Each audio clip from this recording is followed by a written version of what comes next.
Oke, halo, selamat sore, balik lagi teman-teman. Selamat sore, apa kabarnya? Semoga sehat-sehat selalu, teman-teman semua di tempat masing-masing, dan saya ingatkan juga selalu menjalankan protokol kesehatannya ya. Oke, selamat datang kembali di training kita sore hari ini. Jangan lupa kalau yang bisa menyalakan kameranya, nyalakan kameranya, pakai virtual background-nya, karena kita akan terus ngikutin rangkaian acara hari ini, nanti banyak info-info mengenai pengembangan diri, yang pastinya dapat membuat teman-teman menjadi pribadi yang luar biasa dan unggul. Selain materi-materi yang nanti akan dibagikan oleh fasilitator, akan ada juga jutaan hadiah yang teman-teman bisa dapatkan lewat nanti permainan di pertengahan materi ya. Oke, tema pembelajaran kita hari ini masih dalam tema besar yaitu developing others. Dan hari ini tuh kita akan membahas mengenai understanding body language. Nah, itu apa nanti, seperti apa detailnya, nanti akan ada pembicara narasumber yang kompeten untuk itu. Oke. Nah, seperti biasa teman-teman, di sini saya juga lihat masih ada yang baru join juga hari ini mungkin ya. Jadi izinkan saya untuk memperkenalkan sedikit mengenai PSU Ways Learning Academy ini. Oke, PSU Ways Learning Academy ini merupakan gerakan yang bertujuan untuk meningkatkan kualitas individu dalam segi pengembangan diri melalui berbagai kegiatan training berbiaya sesuai kemampuan para pesertanya.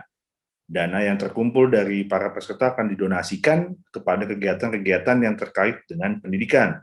Nah, PSU Learning Academy kali ini terselenggara dalam anniversary-nya Talent HRM di bulan Juli dengan tema Berbagi untuk Negeri. Dan acara ini juga disupport oleh Jamiko Consulting, Kutak-Atik, dan Bantu. Nah, pada teman-teman yang kemarin sudah mendonasikan sebagian miliknya untuk program ini, yang nanti akan ditujukan untuk pengembangan pendidikan di NTT, kami ucapkan banyak terima kasih. Dan teman-teman yang belum atau ingin berdonasi lagi, di chatbox nanti akan saya lampirkan link yang teman-teman bisa klik dan langsung berdonasi. Nah, selain link donasi juga di chatbox itu sudah ada, saya ingatkan juga sudah ada link untuk teman-teman melakukan registrasi ulang. Karena nanti teman-teman harus isi link itu dan registrasi untuk memverifikasi atau validasi data teman-teman untuk mendapatkan sertifikat yang nanti akan didistribusikan setelah trainingnya hari ini selesai lewat email. Oke? Sebelumnya, saya akan memperkenalkan fasilitator kita hari ini.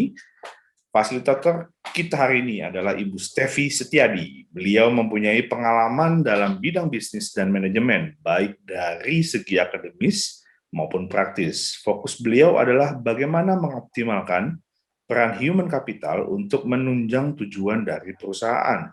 Dan saat ini beliau adalah senior consultant and trainer dari PT Jamiko Karya Kreasi. Untuk itu, kita undang Ibu Stevi. Halo Ibu Stevi, apa kabar? Halo, baik. Baru Oke, ketemu lagi. ketemu lagi Bu Stevi. Oke Bu Stevi, hari ini kita ngebahas soal Body understanding language ya. body language. Apa Body sih Bu? language. Wah, apanya itu gue kayaknya nggak berhak nanya. Langsung aja kita serahkan ke Ibu Stevi supaya teman-teman bisa dapat penjelasan detailnya. Oke, silakan Ibu Oke, Stevi. thank you Pak Romi. Oke, teman-teman halo, salam kenal. Tadi sudah diperkenalkan ya, nama saya Stevi. Saya dari senior trainer dan consulting dari Jamiko. Nah, jadi mungkin teman-teman hari ini kan kita belajarnya body language ya. Nah, gimana mengerti body language? Buat apa sih body language? Sehingga kalau boleh nih teman-teman nyalakan kameranya, sehingga nanti saya bisa ngelihat nih gesturnya teman-teman, terus kita bisa bareng-bareng gitu ya ngelihat seperti apa sih gestur yang biasanya kita tampilkan kalau misalkan kita lagi dengan orang lain, misalkan merasa tidak nyaman atau misalkan lagi senang, gestur seperti apa, sedih, marah gitu ya. Nah, oke, bentar, saya nyalakan untuk presentasinya dulu. Nanti boleh ya teman-teman kalau mau nanya masukin di chatbox gitu ya, atau misalkan saya pingin teman-teman lebih interaktif sih hari ini karena kita bahasnya body language ya, jadi kalau misalnya nggak interaktif atau saya ngomongnya searah rada bingung karena teman-teman kan biasanya mencoba untuk body language dan body gesture-nya dari teman-teman sendiri. Oke, nah hari ini berbicara tentang namanya body language dan body gesture. Gitu ya. Gimana sih cara ngertinya, gimana ya memahaminya gitu ya. Memang mungkin buat teman-teman sendiri pernah dengar nggak sih tentang namanya body language dan body gesture? Teman-teman boleh nggak di chat box ketik udah pernah dengar atau belum tentang body language dan body gesture? Boleh teman-teman di chat box-nya? Jadi saya bisa lihat. Teman-teman ada yang udah pernah dengar atau belum? Boleh dijawab pernah, belum? Udah ada yang angguk-angguk, berarti udah pernah ya? Apa ini atas nama Bianca ya? Oh iya, udah pernah ya. Gak apa-apa. Oh iya, pernah. Gak apa-apa, di sini gak usah malu, kita belajar bareng-bareng gitu ya. Kita sharing bareng-bareng karena materinya bukan hafalan, jadi body language dan body gesture itu benar-benar naturally karena diciptakan setiap manusia itu punya. Sehingga nanti kita bisa tiktokan untuk, wah, mimik mukanya seperti apa gitu ya. Jadi nggak usah malu-malu kayak tadi disebut namanya, jadi malu enggak kok. It's okay, kita hari ini interaktif ya. Oke, nah ada yang pernah, ada yang belum pernah. Oke. Nah, kalau buat teman-teman boleh nggak saya minta salah satu volunteer aja? Mungkin tadi yang angguk-angguk kali ya, atas nama Bianca. Boleh nggak dinyalain speakernya? Kalau menurut Bianca, body language itu apa dan gunanya buat apa, Bianca? Itu kan kalau secara bahasanya bahasa tubuh kan. Terus Ya, gunanya untuk kayak kalau menurut saya kalau untuk komunikasi itu kayak lebih jelas gitu daripada cuma diem kayak wawancara kan, kalau diem doang tangannya nggak gerak gitu. Oke, thank you ya Bianca atas jawabannya. Yes, betul, kalau di Indonesia kan itu betul namanya bahasa tubuh gitu ya. Nah, terus tadi singgung-singgung masalah katanya komunikasinya efektif nih kalau pakai gerakan ya atau pakai gestur dari kitanya gitu bahwa itu akan lebih tersampaikan. Oke, saya mau nanya dulu gini. Buat teman-teman tiap harinya teman-teman pakai nggak sih sebenarnya body language ini? Pernah nggak ngerasa bahwa oh iya ya kalau saya misalkan teman-teman lagi happy tiba-tiba senyum gitu ya lebar-lebar terus tarik ininya senyumnya bibirnya narik sini gitu ya, atau misalkan teman-teman lagi dapat hadiah, wih kamu dapat hadiah nih dapat 100 juta misalnya kayak gitu ya, terus teman-teman yang lagi baca kayak gitu terus wih gitu ya langsung senyum. Pernah nggak teman-teman ngalamin kayak gitu, happy dapat kabar yang membahagiakan terus kita secara nggak langsung naturally secara badannya kita langsung refleks senyum? Ataupun sama nih ternyata dapat SMS kata tadi mendapatkan hadiah berapa 100 juta gitu ya, terus teman-teman udah tahu bahwa wah kayaknya penipuan nih gitu ya, terus tiba-tiba teman-teman wajah atau ekspresi wajahnya berubah tiba-tiba jadi kebayangnya teman-teman, jadi dia ngegerutuin muka, wah ini menipu nih, tapi sambil mukanya juga ikutan gerak gitu, atau enggak badannya misalkan langsung mundur, ini mah nipu. Nah itu adalah biasanya body language yang memang naturally keluar dari kita sebagai responnya.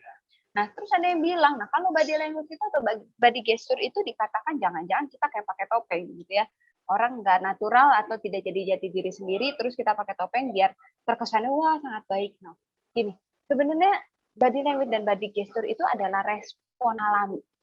Jadi teman-teman semua itu punya, dan itu tuh respon alami dari badan kita atau dari karakter kita untuk menyesuaikan dengan situasi. Dan masing-masing teman-teman, baik saya pun dan teman-teman punya karakter yang berbeda-beda. Dilahirkan dengan kepribadian yang berbeda-beda, potensinya berbeda-beda. Nah, body language ini adalah caranya badan kita untuk merespon atau caranya karakter kita untuk merespon apa sih situasi yang di luar. Mungkin nyaman, tidak nyaman. Seperti itu. Jadi kebayang ya teman-teman. Nah, kalau dikatakan nih, kalau fungsinya itu buat apa saja, sebenarnya nanti saya akan jelaskan habis ini gitu ya, bahwa sebenarnya terkadang orang itu nggak dengar pesannya, tapi dia lihat body gesture-nya duluan. Jadi kalau kayak tadi gitu ya, kalau wawancara kan diem gitu ya. Kalau teman-teman ngobrol gitu sama temannya teman-teman gitu ya di dalam satu grup gitu ya, terus ada temannya yang ngobrolnya diem. Menurut Anda seru nggak sih? Mungkin kalau dia cerita sedih terus mukanya, iya saya sedih karena begini. Mungkin Anda juga nggak jadi empati, bener nggak? Karena kan bingung, ini tuh sedih, lagi cerita, lagi narasi, lagi pidato, kan nggak tahu, kebayang ya? Nah, kenapa sih butuh body language dan body gesture? Ini adalah membantu kita memahami orang lain, memahami isi pesannya.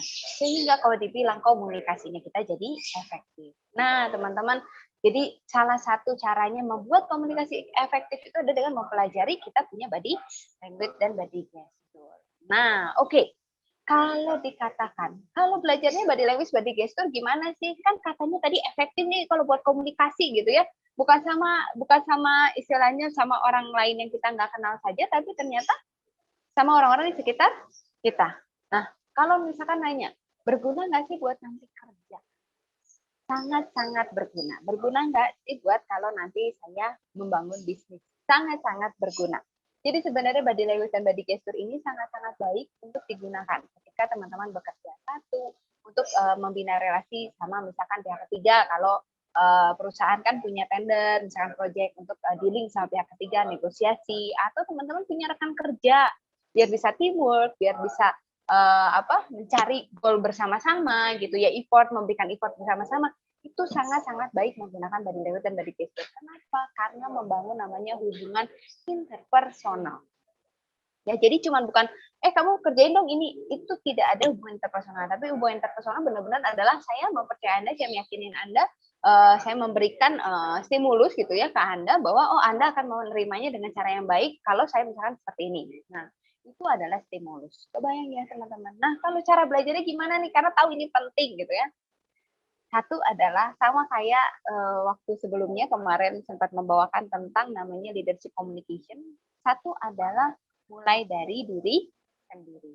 Kenapa? Karena Anda juga punya tentang body language dan body gesture. Jadi bukan orang lain aja. Jadi kalau teman-teman punya, wah saya harus memperhatikan nih orang lain dulu, kira-kira dia kenapa nih, body language-nya kenapa. Nah sebelum ke orang lain, Anda ke diri sendiri dulu. Kenapa? Sama aja, karena kita punya juga namanya body language dan body gesture. Ngelihatnya gimana? Kaca dong, kan kita punya kaca ya. Di rumah kita ngaca, kalau kita lagi senang mukanya gimana, lagi marah mukanya gimana, lagi kesel mukanya gimana, itu kelihatan semua. Gitu ya. Jadi ketika teman-teman memahami emosinya teman-teman sendiri, body language teman-teman sendiri, itu membantu teman-teman untuk bisa memahami orang lain. Jadi sebelum baca body gesture dan body language-nya orang lain, bacalah dulu body gesture dan body language-nya kita. Oke ya teman-teman. Nah, kalau misalkan saya nanya nih, teman-teman kalau tentang mengenal diri sendiri, apa aja sih yang membuat kamu happy? Boleh nggak di chat box dikasih? Apa saja yang membuat kamu happy? Dapat hadiah? Jalan sama pacar? Apalagi jalan sama pasangan gitu ya? Dapat nilai 100 gitu ya? Dapat pekerjaan, naik gaji? Apa? Yang membuat Anda happy apa? Makan enak. Oh iya, saya juga suka kalau makan enak. Apa? Yang membuat Anda happy? Biasanya apa? Dapat nilai bagus. Oke. Terus ada apa lagi yang membuat Anda happy? Oke, jalan sama pacar. Oke, ada lagi melakukan hal positif. Good. Terus berhasil menyelesaikan project. Yes, betul. Ada lagi nggak? Apa yang membuat Anda happy? Kayaknya kalau kita masukin di chatbox-nya ini kan, main game. Oh ya, itu juga seru ya. Nah, me time sama diri sendiri. Oh ya, saya juga tentu suka ya me time sama diri sendiri. Itu hal yang membuat happy. Oke, mungkin kalau kita ngelis di chat ini mah cuma satu kalimat gitu ya. Tapi kadang kalau kita coba untuk mengenali diri kita sendiri ketika kita nulis di di buku gitu ya, atau di diary-nya kita. Mungkin kalau cewek zaman dulu punya diary gitu ya. Oke. Mempunyai diary, terus kita tulisnya apa yang saja yang membuat kita happy. Nah, oke, kalau tadi sudah nih membuat happy, apa saja yang membuat Anda marah? Saya nanya lagi, apa saja yang membuat Anda marah? Tadi happy, sekarang konteksnya apa saja yang membuat Anda marah? Coba masukin di chat box. Oke, dimarahin, misalkan dimarahin bos gitu ya. Dicuekin, oke. Ditegur dengan nada keras, yes, betul. Nggak ada orang yang suka ya ditegur dengan nada keras. Pokoknya dimarahin, ya. Kebanyakan orang banyak yang marah karena dimarahin ya. Oke, apa lagi yang membuat Anda marah? Dapat nilai jelek, marah? Atau sedih? Disuruh-suruh. Oke. Ada lagi yang membuat Anda rencana yang tidak sesuai harapan. Ya, saya juga kalau punya rencana yang tidak sesuai harapan, kadang ada marah. Nggak sesuai ekspektasi. Good. Ada lagi? Oke, kayaknya sudah ya. Oke, next pertanyaan adalah apa yang dibohongin. Oke. Dibohongin itu marah ya. Oke, ditegur. Yes, biasanya marah apalagi kalau ditegurnya secara tidak sopan ya. Oke, ya sebenarnya kalau kayak tadi ditegur, dimarahi, dibentak gitu. Itu sebenarnya salah satu body language juga yang sebenarnya kita terimanya tidak sesuai dengan yang seharusnya sehingga kita menjadi marah. Makanya kita gali dulu apa yang biasanya membuat ditegur di tempat umum dengan nada tinggi. Wah, itu dari Nandar ya.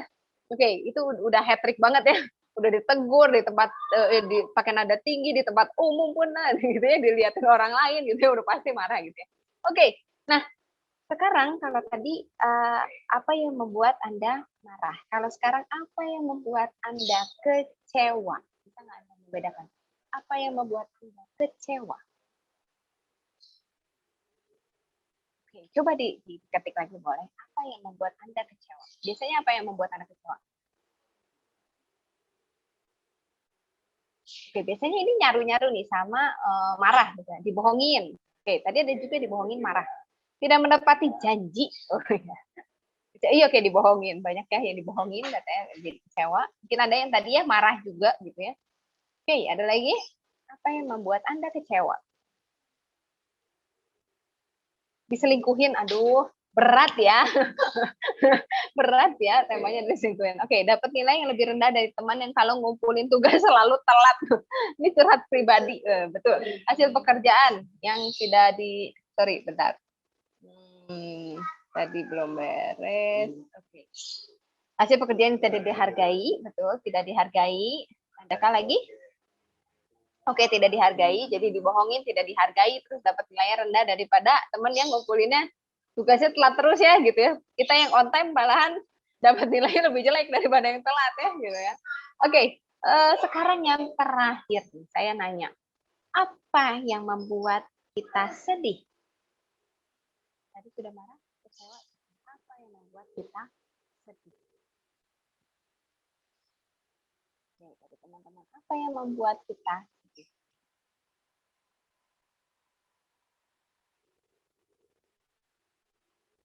Kehilangan orang tersayang. Nonton cerita dengan set ending. Oke. Kebanyakan nonton drakor juga sama gitu ya. Set ending gitu ya. Terus udah gitu kita jadi wah gitu ya. Padahal lagi nggak ada apa-apa. Oke, harapan tidak sesuai kenyataan. Terus ada lagi apa yang membuat kita sedih? Gitu. Oke, ada lagi kah? Apa yang biasanya membuat kita sedih? Ini kalau teman-teman, oke, ingat masa lalu yang di PHP-in. Ini ternyata body gesture dan body language ini bahasannya banyak curhat ternyata ya. Oke, ada lagi? Apa yang membuat kita sedih? Bahkan kadang ada jawaban beberapa yang sama ya, kalau dibohongin sedih, kecewa, marah, itu tiga-tiganya hat trick gitu ya. Atau misalkan ada juga kita merasa misalkan kalau misalkan kita sedih itu ketika kita lagi misalkan tadi kan ada ya yang bilang diselingkuhin gitu ya, terus jadinya marah atau kecewa. Ada juga itu yang membuat orang sedih. Nah, kenapa sih saya menanyakan beberapa pertanyaan yang seperti tadi? Itu sebenarnya mengenal diri kita sendiri. Kita tahu mengukur emosinya kita tahu mengukur perilakunya kita kalau kita dihadapkan dengan sesuatu. Nah, sama. Body language dan body gesture itu simpelnya adalah kayak gitu. Anda dihadapkan terhadap sebuah situasi, Anda suka, tidak suka, sedih, kecewa, marah, itu adalah body language dan body gesture. Oke, biasanya nih, boleh nggak saya tanya, saya tanya sama seorang kali ya, Anis Wulandari. Anis Wulandari. Oke, Anis Wulandari. Oke, kalau Anis Wulandari marah, biasanya mukanya atau perilakunya Anis gimana nih? Kalau marah. Kalau marah. Tapi jarang marah. Oh, tapi jarang marah. Oke. Jadi kalau marah pas marah banget biasanya apa yang Anis Wulandari ini lakukan? Body gesture apa yang manyun kah? Atau merah mukanya? Apa yang biasanya? Atau malah diam? Biasanya apa? Body gesture yang istilahnya refleks nih. Misalkan ada yang menyinggung dari menyinggung Anda gitu ya, ngomong dari Anis gitu, terus nyinggung, terus Anis marah nih misalkan. Terus Anis biasanya gimana? Menyinggung dalam hal apa? Oh, macam-macam. Tapi yang membuat Anda marah, biasanya gesturnya seperti apa sih? Atau emang jarang marah nih Anis ya? Jadi bingung kalau itu. Oke, ganti deh ya. Kalau misalkan Anis Wulandari dapat hadiah, misalkan nih, dapat hadiah 100 juta, terus apa yang biasanya dilakukan, Anis? Bersyukur. Oh ya, terus udah gitu senyum ya. Senyum lebar-lebar, betul nggak ya? Senyum lebar-lebar karena ada yang teriak hore gitu ya. Mungkin tema patternnya Anis. Ini ya, senyum lebar-lebar. Oh ya. Oke. Nah, thank you Anis, thank you. Nah, memang betul bahwa ketika kita merasakan situasi atau ketika kita merasakan ada pattern tertentu yang mempengaruhi kita itu kebiasaan untuk memberikan body language dan body gesture. Contoh, kalau tadi contohnya kayak tadi saya nanya ke Anis ya, bahwa kalau misalkan marah nih ada yang menyinggung terus gesturnya seperti apa? Biasanya langsung orang itu mungkin teman-teman pernah ya misalkan mengalami di dalam nyatanya gitu ya. Ketika ada orang yang menyinggung terus langsung mundur biasanya. Terus kita langsung diem.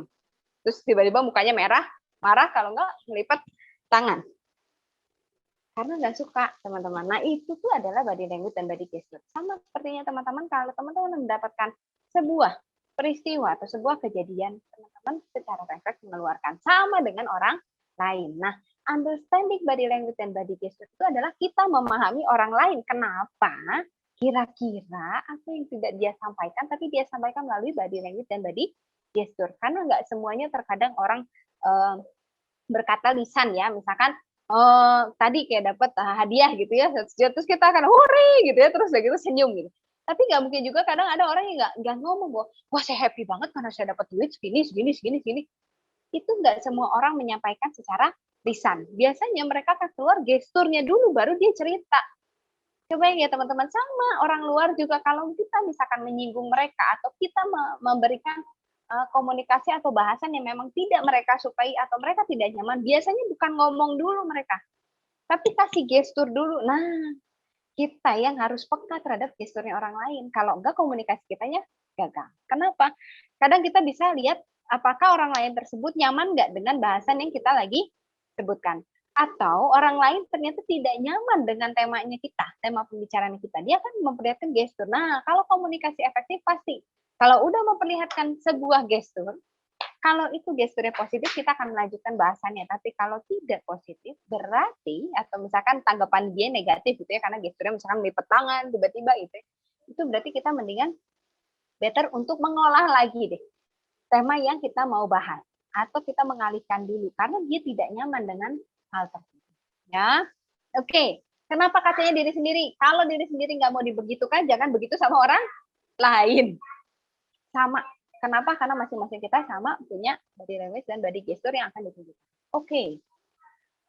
Nah, kalau teman-teman nih, sebenarnya kalau ditanya gimana caranya mengerti body language dan body gesture, gitu ya. Oke, hal yang memang paling yang dibutuhkan gitu ya untuk mengerti adalah ketika teman-teman ngobrol sama orang lain, teman-teman ada di tempat nggak? Kalau waktu itu sempat kalau orang ngomong gitu ya, sayanya ada badannya, rohnya ada nggak? Terus otaknya saya lagi di sini nggak? Di sini tuh lagi ngobrol sama Anda langsung. Jadi saya nggak mikirin, wah nanti malam saya masak apa ya gitu. Padahal saya lagi berhadapan dengan Anda dan lagi tidak membahas masakan. Itu adalah ngobrol. Memang sayanya di sini, secara full di sini. Kenapa butuh seperti itu? Karena Anda harus sensitif terhadap sebagian kecil, karena sebagian kecil gesturnya teman-teman itu bisa dilihat. Kalau Anda nggak ada di situ, Anda tidak melihat lawan bicara Anda nggak akan pernah bisa dapat sinyal-sinyal body gesture dan body language. Kenapa? Karena ada yang makro dan ada yang mikro. Kalau makro itu yang gede kelihatan, kayak tadi happy langsung senyum itu kelihatan ya teman-teman, udah langsung tahu. Tapi misalkan orangnya atau lawan bicara kita nggak suka sama pembahasannya kita, terus dia akan senyumnya cuma satu bagian terus langsung nutup lagi. Jadi senyumnya senyum sinis, tahu ya teman-teman ya, kalau di sinetron sering banget tuh ya gitu ya, naik satu gitu ya, terus balik lagi. Itu mikro. Kenapa? Kalau kamunya tidak fokus terhadap lawan bicaranya teman-teman, itu nggak akan kelihatan. bahwa dia sempat naikin senyumnya terus balik lagi ke normal. Itu nggak akan kelihatan. Sehingga teman-teman benar-benar harus di situ ada dan menjadi sensitif ngeliatin, oh kira-kira dia geraknya seperti apa ya, kira-kira dia gesturnya seperti apa ya. Nah, kalau dalam prakteknya seperti apa? Nah, kalau misalkan saya lagi datang ke sebuah perusahaan gitu ya. Kebetulan karena tadi sudah diperkenalkan juga bahwa saya banyaknya membangun human capital. Jadi saya banyak banget berhubungan dengan SDM, gitu ya, banyak banget berhubungan dengan orang lain gitu ya. Nah, ketika saya menyampaikan sebenarnya menyampaikan satu gagasan ide yang memang misalkan perusahaan itu lagi tuju gitu ya. Nah, itu sebenarnya saya melihat respon dari setiap karyawan yang saya ajak ngobrol. Kalau saya menyinggung satu masalah, biasanya mereka akan bilang, "Ya sih setuju, tapi itu teh kepaksa." Kenapa saya bilang kepaksa? Karena kadang misalkan mereka tidak setuju dengan apa yang saya ungkapkan. Sehingga gesturnya keluar, "Oh, iya saya setuju."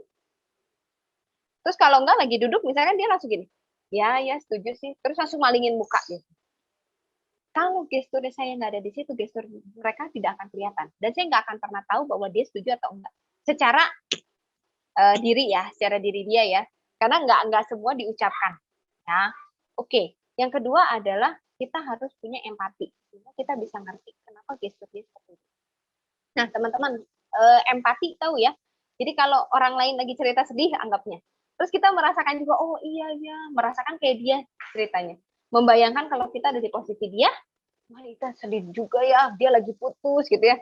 Dia baru jadian tapi putus gitu. Misalkan kayak tadi cerita, oh diselingkuhin gitu. Terus kita merasakan bahwa, oh iya ya, menjadi posisinya dia nggak enak ya, nggak nyaman ya. Terus kita menjadi, nggak mungkin kan kalau orang cerita sendiri misalnya teman kita, terus udah gitu kitanya langsung, hahaha asik diselingkuhin gitu kan.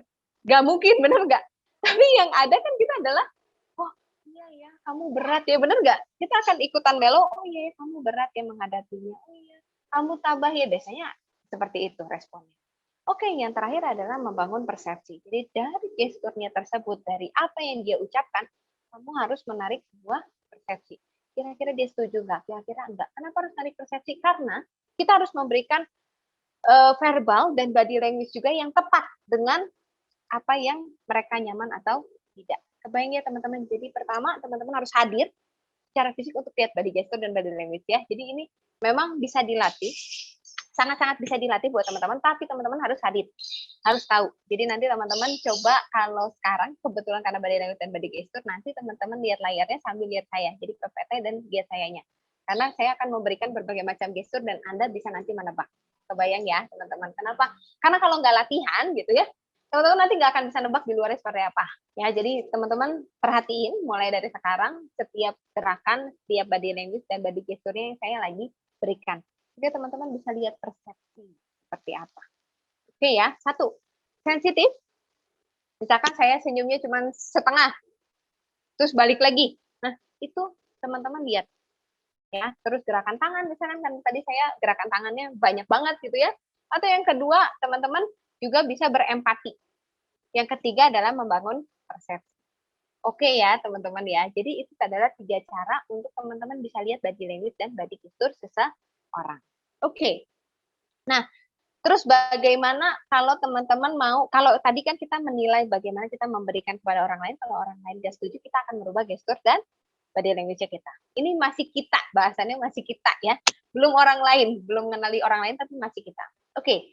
Nah, satu adalah bagaimana memberikan gestur yang efektif terhadap orang lain kalau kita lagi komunikasi. Satu adalah merespon apa yang Anda pikirkan, rasakan, dan lihat.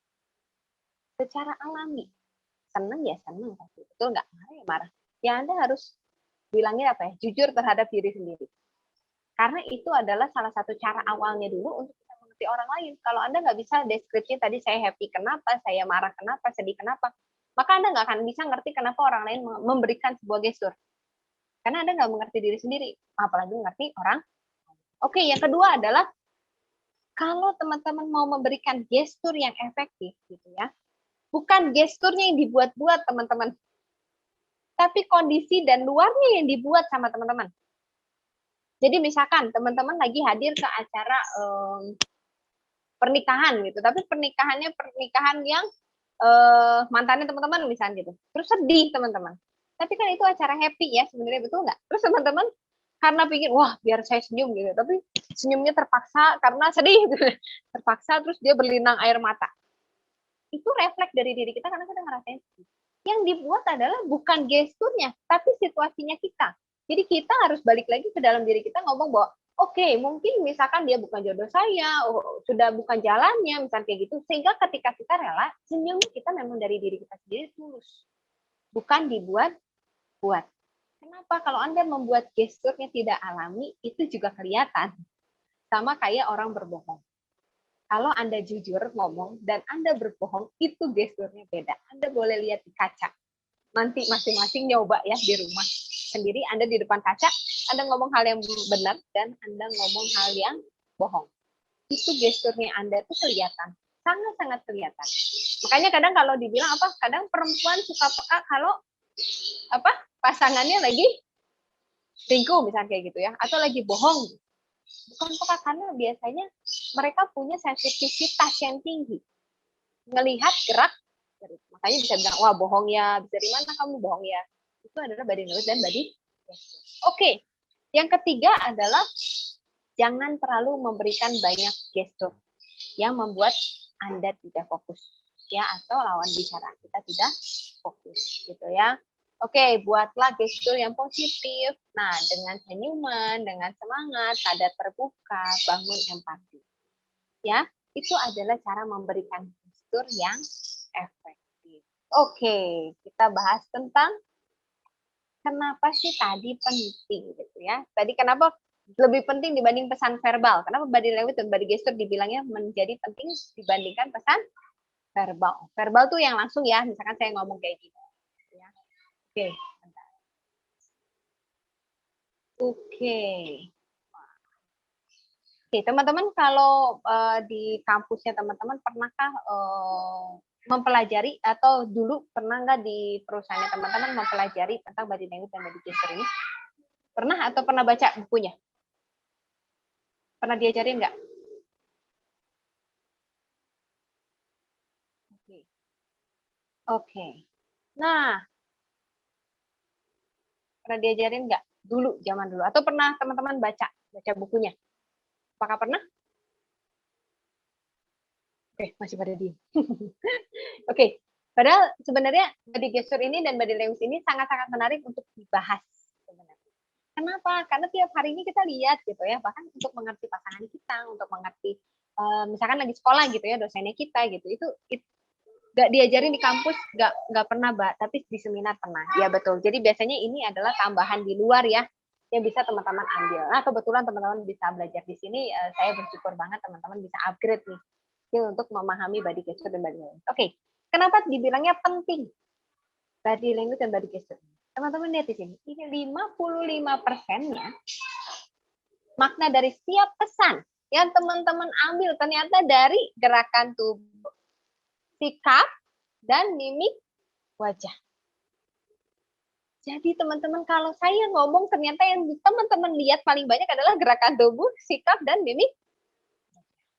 38%-nya baru nada bicara, pelafalan, pola bicara, kecepatan suara. Malah itu yang ditangkap.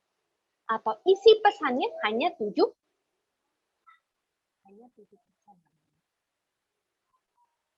Kebayang berarti komunikasi yang efektif kalau hanya menyampaikan pesannya aja, teman-teman nggak kasih body gesture, nada yang cepat, itu nggak akan keambil.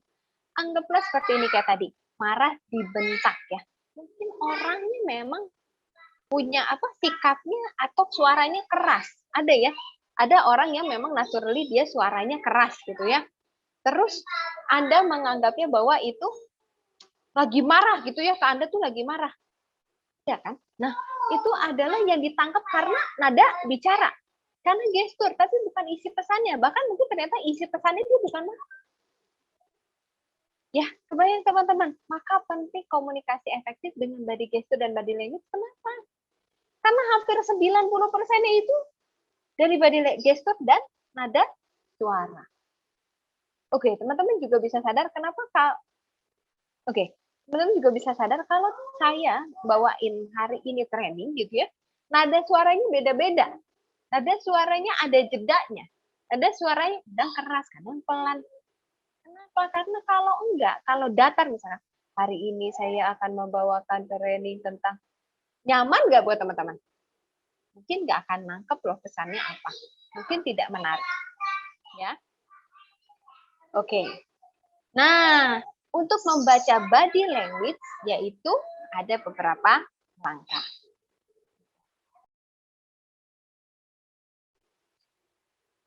Untuk membaca body language itu memang ada beberapa hal. Nah, satu adalah melakukan kontak mata. Ya, kontak mata itu kayak teman-teman lagi berbicara sama orang. Nah, nggak enak kan kalau misalkan kamu lagi bicara nih sama orang lain, terus matanya kemana-mana. Ya, dengerin sih. Ya, ngerti-ngerti. Tapi matanya itu bukan ke Anda, tapi ke kerasanya apa? Satu, kerasanya apa? Boleh nggak saya double chat? Kalau saya lagi ngobrol sama Anda anggapannya, terus Anda lagi cerita ke saya, terus saya gini, ya. Tanggapannya apa teman-teman? Boleh nggak apa? Boleh nggak tahu? Kalau teman-teman lagi ngobrol sama saya, atau saya ngerasa diabaikan, oke nggak boleh, tidak menghargai gitu ya. Ada lagi?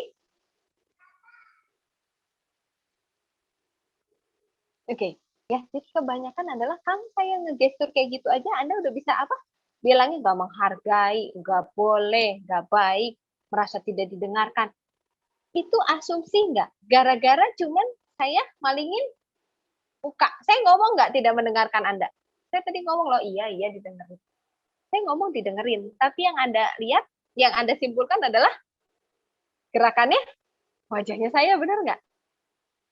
Kebayang, apa yang saya omongin itu nggak masuk ke Anda, tapi gerakannya ini yang masuk ke Anda jadi persepsi. Ya, jadi kalau ngobrol sama orang, usahakan Anda memberikan kontak mata. Memberikan tahu bahwa Anda sedang ngobrol sama dia dan Anda sedang fokus sama dia. Oke, yang kedua adalah memberikan feedback dengan bahasa tubuh yang wajar, jadi tidak dibuat-buat. Oke, mengetahui perilaku lawan bicaranya Anda, terus mengetahui juga kebiasaan fisik lawan bicaranya Anda seperti apa. Kebiasaan fisik lawan bicara itu seperti tadi. Jangan-jangan emang orangnya kalau ngomong nadanya keras. Kalau ngomong emang nadanya kayak marah-marah. Nah, kalau Anda udah tahu karakternya seperti itu, jangan dianggap persepsinya bahwa, oh dia selalu marah-marah sama saya. Memang mungkin karakternya seperti itu. Mungkin memang suaranya seperti itu. Sehingga harus juga Anda lihat bahwa di sini mengetahui kebiasaannya seperti apa. Misalkan dia punya kebiasaan nih, tiap lagi ngobrol dia ketuk-ketukin. Tangannya ketuk-ketuk. Pernah nggak teman-teman lihat orang yang kalau nggak kakinya goyang-goyang? Dia kalau lagi ngobrol kakinya tuh goyang-goyang, nggak mau diem. Itu kan kebiasaan orang ya. Dan kita nggak akan bisa bilang, nggak akan bisa ngambil kesimpulan kalau itu sudah kebiasaan. Karena itu naturalnya memang udah ada, kebayang nggak? Udah nempel di karakter tersebut. Jadi nggak bisa kamu bilang bahwa, wah dia mah akan selalu nervous sama saya karena dia. No, karena itu kebiasaan. Jadi lihat dulu sebelum baca gerakan bahasa tubuh tersebut, orang tersebut punya kebiasaan apa? Ya, yang ke 1, 2, 3, 4 ya, yang kelima adalah mengetahui kepribadian dan kecerdasan lawan bicara. Nah, biasanya body language dan body gesture ini juga sangat diajarkan ketika teman-teman masuk ke misalkan dunia marketing untuk negosiasi seperti itu sangat diajarkan. Sehingga mereka itu sudah mengerti caranya memberikan gestur yang dibuat. Kebayang ya teman-teman, dan berhasil secara natural, terlihat secara natural. Jadi teman-teman harus lihat juga mengetahui kepribadian dan kecerdasan lawan bicara. Jangan kita udah sempat mempelajari tentang body gesture dan body language tadi. Kebayang ya teman-teman untuk membaca body language dan body gesture. Oke. Nah ini gaya komunikasi. Oke, nanti habis kita metain, kayaknya ada kuis dulu kali ya Pak Romi ya. Habis ini berarti ya, kuisnya habis ini. Oke, gaya komunikasi teman-teman itu ada 3. 1 visual, auditori, dan kinestetik. Nah, teman-teman boleh nggak sambil merefleksikan ke diri sendiri, kira-kira saya tipe mana nih? Visual, auditori, atau kinestetik? Oke, ciri-cirinya apa? Kalau visual, lebih mudah mengingat apa yang dilihat dibandingkan didengar. Jadi kalau Anda lihat lebih nempel. Kalau Gampangnya gini, kalau Anda belajar di sekolah zaman dulu, ketika Anda baca buku, itu lebih hafal dibandingkan lagi ngedengerin guru. Itu Anda tipe visual. Yang kedua, lebih senang membacakan buku sendiri, jadi lebih senang baca bukunya sendiri dibandingkan dibacain orang lain. Oke, yang ketiga adalah tidak terganggu dengan suara. Jadi kalau teman-teman lagi belajar nih atau lagi baca buku, suara di luar ribut banget, misalkan ada di kafe gitu ya, di restoran suaranya ribut banget, tapi teman-teman tidak merasa terganggu. Oke, itu tipe visual, sorry ya. Oke, teman-teman senang dengan berpenampilan rapi. Jadi teman-teman kalau keluar penampilan rapi banget senang. Gak pernah tuh kucel-kucel yang kayak gitu, gak pernah. Teman-teman harus biasanya kalau bisa mah dandan deh sedikit, kalau bisa deh rapi deh sedikit. Wah ada kucel nih bajunya sedikit, wah harus setrika dulu. Itu visual. Ya, terus biasanya kalau lagi belajar suka coret-coret. Nulis lagi, oh ini ya. Jadi dia sambil belajar sambil nulis, diingetin nulis. Dan yang terakhir adalah dia dapat menjelaskan sesuatu dengan sangat baik. Itu adalah tipe visual. Oke, ini ingat-ingat dulu ya. Nanti saya ingin tanya teman-teman tipenya apa. Yang kedua adalah tipe auditori atau bentuknya nih, kuping. Gitu ya. Oke, lebih suka belajarnya mendengarkan dibanding membaca. Lebih suka halnya diterangkan sama orang lain dibandingkan kita baca sendiri. Atau didiskusikannya sekedar melihat. Jadi pinginnya didiktein sama orang lain karena dia senangnya dengar. Oke. Yang ketiga, biasanya pembicara yang baik. Biasanya pembicara yang baik. Yang keempat, senang membaca. Dan kalau baca itu nggak pernah bacanya diem. Tapi sambil bersuara. Kebayang nggak teman-teman? Ada kan orang yang baca, lagi baca nih, baca buku, tapi dia bersuara. Jadi kalau misalkan ini, satu-satu terus dia ikutin sambil baca. Dan orangnya gemar berdiskusi, juga berbicara. Oke, itu adalah auditori. Sekarang adalah tipe kinestetik. Oke, biasanya banyak bergerak waktu belajar, nggak bisa diem. Teman-teman pernah tahu nggak kalau dulu saya punya teman di kampus gitu ya. Kalau dia belajar, dia akan putar-putar di depan saya sambil baca buku gitu ya. Dia akan putar-putar. Gak mau diem, memang gak mau diem. Benar-benar kalau dia pernah saya nanya, kenapa kamu nggak bisa duduk diem untuk belajar? Karena dulu saya nggak belajar tentang gaya komunikasi dan body language, jadi masih kuliah. Saya sempat nanya, muter-muter terus di depan saya, kamu lagi belajar atau lagi apa? Kenapa nggak bisa diem? Enggak, kalau nggak jalan-jalan saya nggak masuk pelajarannya, dia bilang gitu. Jadi emang nggak bisa diem. Coba ya kalau belajar itu nggak bisa diem. Biasanya bawa-bawaan sambil jalan-jalan ke, sambil apa ke, nggak bisa diem di satu tempat. Oke. Biasanya kalau membaca, dia itu nggak gunain pensil atau apapun yang dia buat tunjuk. Kebayang ya teman-teman ya. Jadi kalau kinestetik itu kalau lagi ngebaca biasanya dia butuh alat untuk menunjuk one by one kata atau biasanya per kalimat dia akan. Oke, ya terus menyukai bahasa isyarat dan gerakan tubuh. Dan menyukai atau bisa mengingat sesuatu dengan mengingat ciri atau aktivitas yang dilakukan. Dan yang terakhir adalah lebih nyaman berbicara dengan saling berdekatan. Jadi kalau bicaranya jauh-jauh, apalagi sekarang gara-gara PPKM gitu ya, social distancing, dia nggak nyaman sebenarnya. Karena tipe kinestetik itu kalau bisa ngobrolnya deketan. Jangan jauh-jauh. Kebayang ya teman-teman? Oke, sekarang dari tipe visual, auditori, sama kinestetik. Teman-teman termasuk yang mana? Visual, auditori, atau kinestetik? Dari ciri-cirinya teman-teman bisa gambarin, boleh dicek di kotak chat teman-teman termasuk yang mana nih? Visual. Wah, udah bisa. Oke, visual. Separuh visual, separuh auditori. Oke. Nah, ini kita sambil belajar mengenal diri sendiri ya, bahwa kita nyamannya seperti apa. Nah, ini sangat berpengaruh kalau teman-teman nanti kerja atau masuk dunia profesional. Ini sangat-sangat berpengaruh. Visual. Oke, visual. Visual dan kinestetik. Oke. Boleh dua, boleh.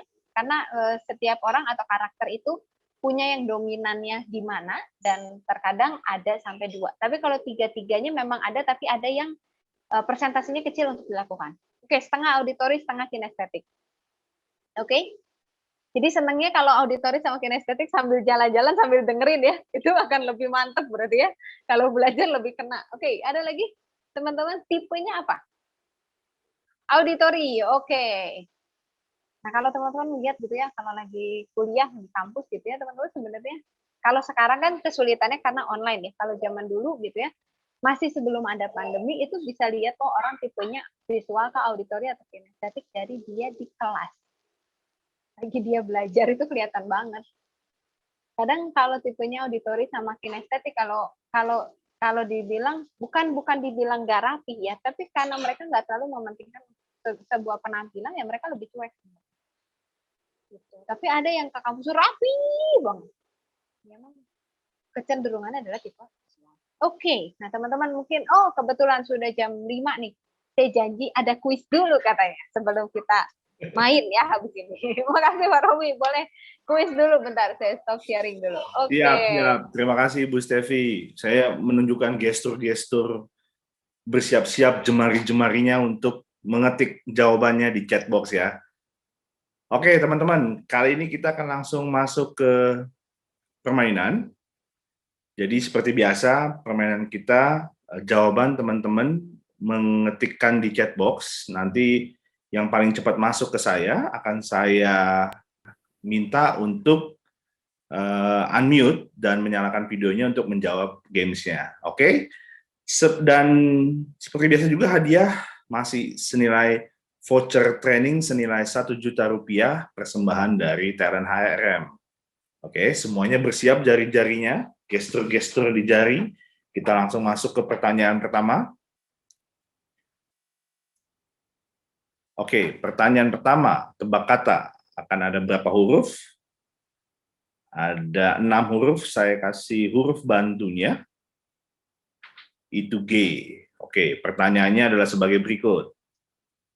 Kantong besar dari goni yang kasar. Kira-kira apa itu? Kantong besar dari goni yang kasar. Ayo, yang sudah oke, sudah ada yang menjawab ini. Rosyadi. Rosyadi? Halo Rosyadi. Bisa di-unmute?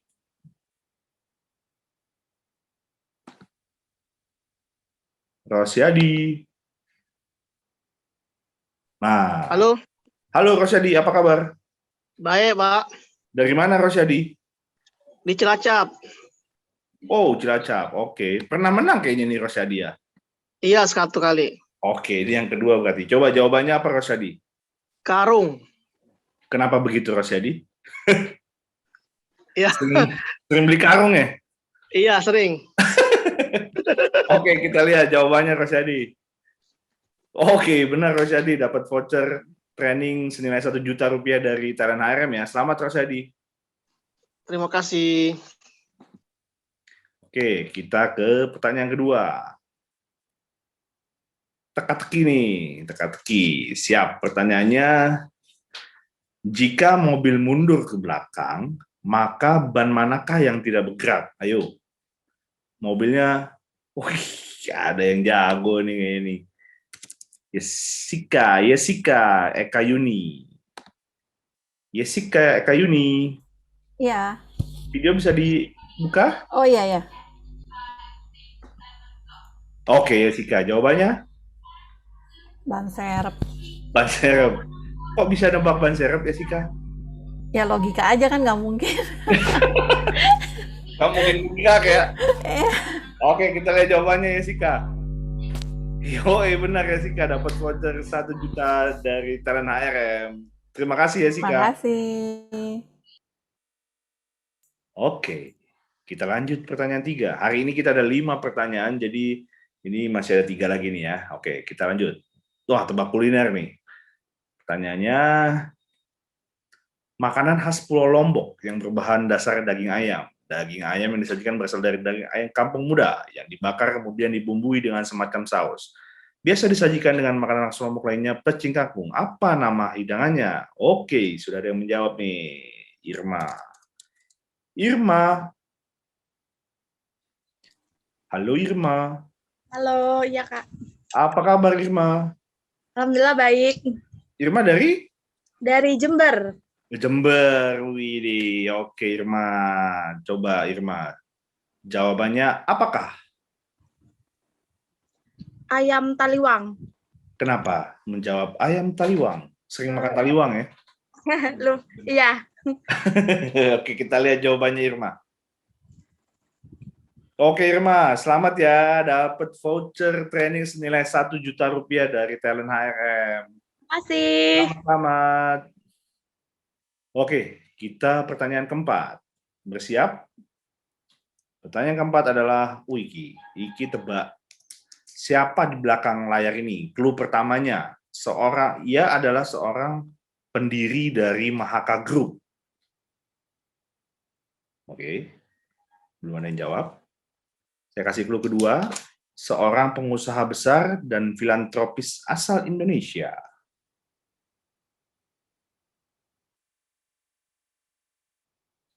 Oke, ada yang bisa jawab? Nah, ini mungkin yang ketiga nih. Dia pernah mengakuisisi klub sepak bola Inter Milan di November 2013. Oke, ini dia langsung. Ini peserta lama nih. Hugo. Halo Hugo.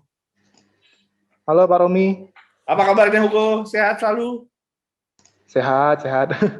Mantap. Hugo, ini kemenangan keberapa nih berarti Hugo?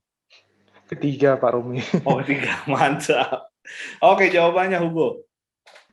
Erick Thohir Pak. Oke, kita lihat jawabannya. Yeay, benar. Selamat ya Hugo, dapat 1 juta voucher training dari Talent HRM. Selamat Hugo. Terima kasih Pak. Oke, kita lanjut ke pertanyaan terakhir. Pertanyaannya, oke, simak video ini ya. Harta yang paling berharga adalah keluarga. Istana yang Oke, paling pertanyaannya adalah soundtrack dari film apakah lagu yang dinyanyikan oleh Bunga Citra Lestari? Oke, puisi ini yang paling bermakna adalah keluarga. Mutiara Yes, udah menjawab ya. Iya. Kecepatan mana nih, Yes? keluarga. Nandar. Selamat pagi Emak, Nandar. selamat pagi Abah. Halo Nandar, video Hari bisa dimulai. hari ini berseri indah. Halo Nandar. Terima kasih Emak, terima kasih. Nandar, apa kabar?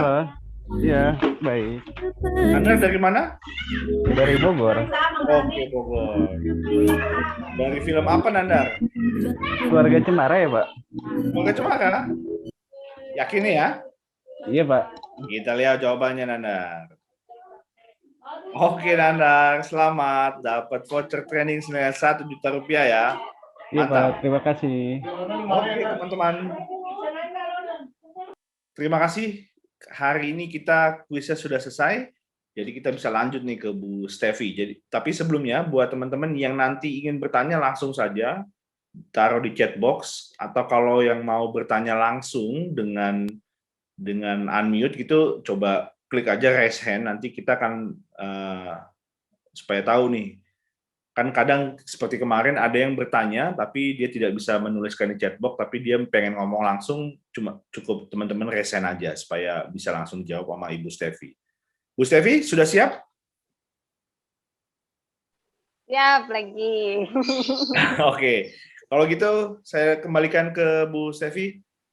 Oke, boleh, sangat-sangat boleh. Oke, Terima kasih Bu teman-teman. Stevi. Monggo. Iya, sama-sama ya Pak Romi. Selamat juga buat yang tadi menang gitu ya. Oke, nah sekarang karena kita mau belajar tentang body language dan body gesture, jadi saya matikan presentasinya gitu ya. Saya matikan layarnya, tapi saya pingin teman-teman bisa ngelihat full dari videonya saya berarti ya. Jadi kita akan main untuk menebak kira-kira sehingga teman-teman bisa belajar langsung body language dan body gesture. Oke. Nah, kalau tadi udah bisa nebak nih tipe visual, tipe auditory, tipe kinestetik. Nah, teman-teman berarti udah mulai bisa menebak atau menggambarkan sebenarnya yang paling nyaman buat teman-teman itu tipe yang mana. Belajar tipe yang mana, mau memperhatikan orang tipe yang mana, itu akan sangat gampang. Nah, lagi-lagi teman-teman, kalau kita sendiri punya beragam ya, berarti visual, auditorik, kinestetik. Nah, berarti orang lain juga sebenarnya punya kan tipe dari visual, kinestetik maupun auditorik. Nah, kadang ada orang yang merasanya bahwa dia misalkan pas lagi memperhatikan Anda gitu ya, mendengarnya sambil gerak terus badannya. Mungkin adalah dia tipenya kinestetik. Jadi tidak bisa kita belajar body language dan body gesture dan kita menjadi menjudge orang tersebut. Tidak ya, tapi ini adalah lebih ke arah buat pelengkap informasi gitu ya, apakah dia nyaman atau enggak ya seperti itu. Jadi tidak bisa semata-mata dengan melihat satu body gesture atau body language gitu ya, kita menjadi judgement yang dibilangnya wah ini mah udah pasti gitu ya. Itu nggak akan pernah bisa, apalagi dalam komunikasi itu akan terus berubah, apalagi dengan sesuai dengan perilaku dan kriteria orang-orang. Oke ya. Nah, ini tadi saya udah sempat bilang bahwa ternyata ada gerakan mikro dan gerakan makro expression, gitu ya. Mungkin teman-teman sering banget dengar ini dari apa ya? Biasanya kalau berita, gitu ya, berita atau kalau perempuan suka nontonnya apa? Account gosip, gitu ya. Nah, dia ada biasanya ngundang ahli dari micro expression atau macro expression. Nah, apa sih bedanya makro sama micro expression? Oke, macro expression itu paling gampangnya adalah seperti ini. Kalau makro, teman-teman itu bisa melihat dengan jelas, sangat-sangat jelas. Ya, misalkan contohnya adalah teman-teman kayak tadi, dapat kabar happy nih ya.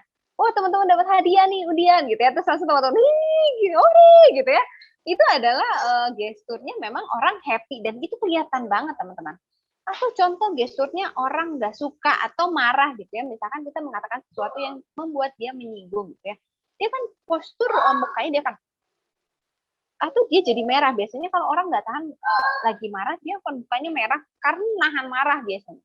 Jadi itu kelihatan banget dari postur muka gitu ya. Nah, terus ada lagi nih kalau kita lagi cerita terus tiba-tiba orang nundukin kepala terus manyun terus tiba-tiba berlinang air matanya, itu orang lagi sedih ya. Itu benar-benar sama aja kayak teman-teman ngelihat macro expression yang biasanya teman-teman juga punyai setiap harinya. Kalau teman-teman misalkan dapat kabar baik gitu ya atau dapat kabar sedih, dia makro ekspresinya keluar kelihatan gitu ya. Nah, berbeda dengan mikro ekspresi. Kalau mikro ekspresi itu hitungannya bukan kalau happy kan kayak tadi, senang banget ya mau itu bermenit-menit mungkin akan terus ya, bermenit-menit itu akan terus berlangsung dan Anda bisa melihat ya dia memang lagi happy kok gitu ya. Tapi kalau micro expression itu adalah sepersekian detik. Jadi kalau teman-teman nggak fokus terhadap orang bicaranya, teman-teman nggak bisa lihat namanya micro expression. Nah, micro expression ini contoh misalkan teman-teman lagi presentasi kerjaan nih misalkan ya, anggaplah saya ngedengerin terus teman-teman presentasi kerjaan terus saya tidak dengan presentasi kerjaan teman-teman saya ngelihat teman-teman bahwa saya sempat naikin bibir saya sampai matanya saya turun ke bawah terus balik lagi.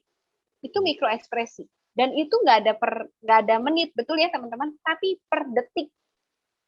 Jadi teman-teman kalau nggak fokus itu nggak kelihatan nih, misalkan saya nggak kelihatan. Nah kalau teman-teman misalkan lagi presentasi, anggaplah sekarang kita main simulasi ya, teman-teman lagi presentasi terus saya memberikan gestur.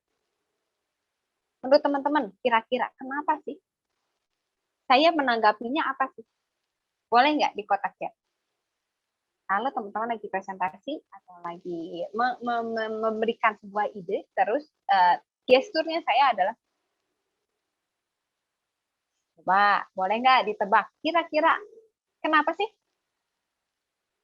Jadi ngegerutin satu ini terus sambil lihat ke bawah sambil tiba-tiba habis itu malingin muka. Oke, coba boleh nggak tebak di chat? Kira-kira kenapa?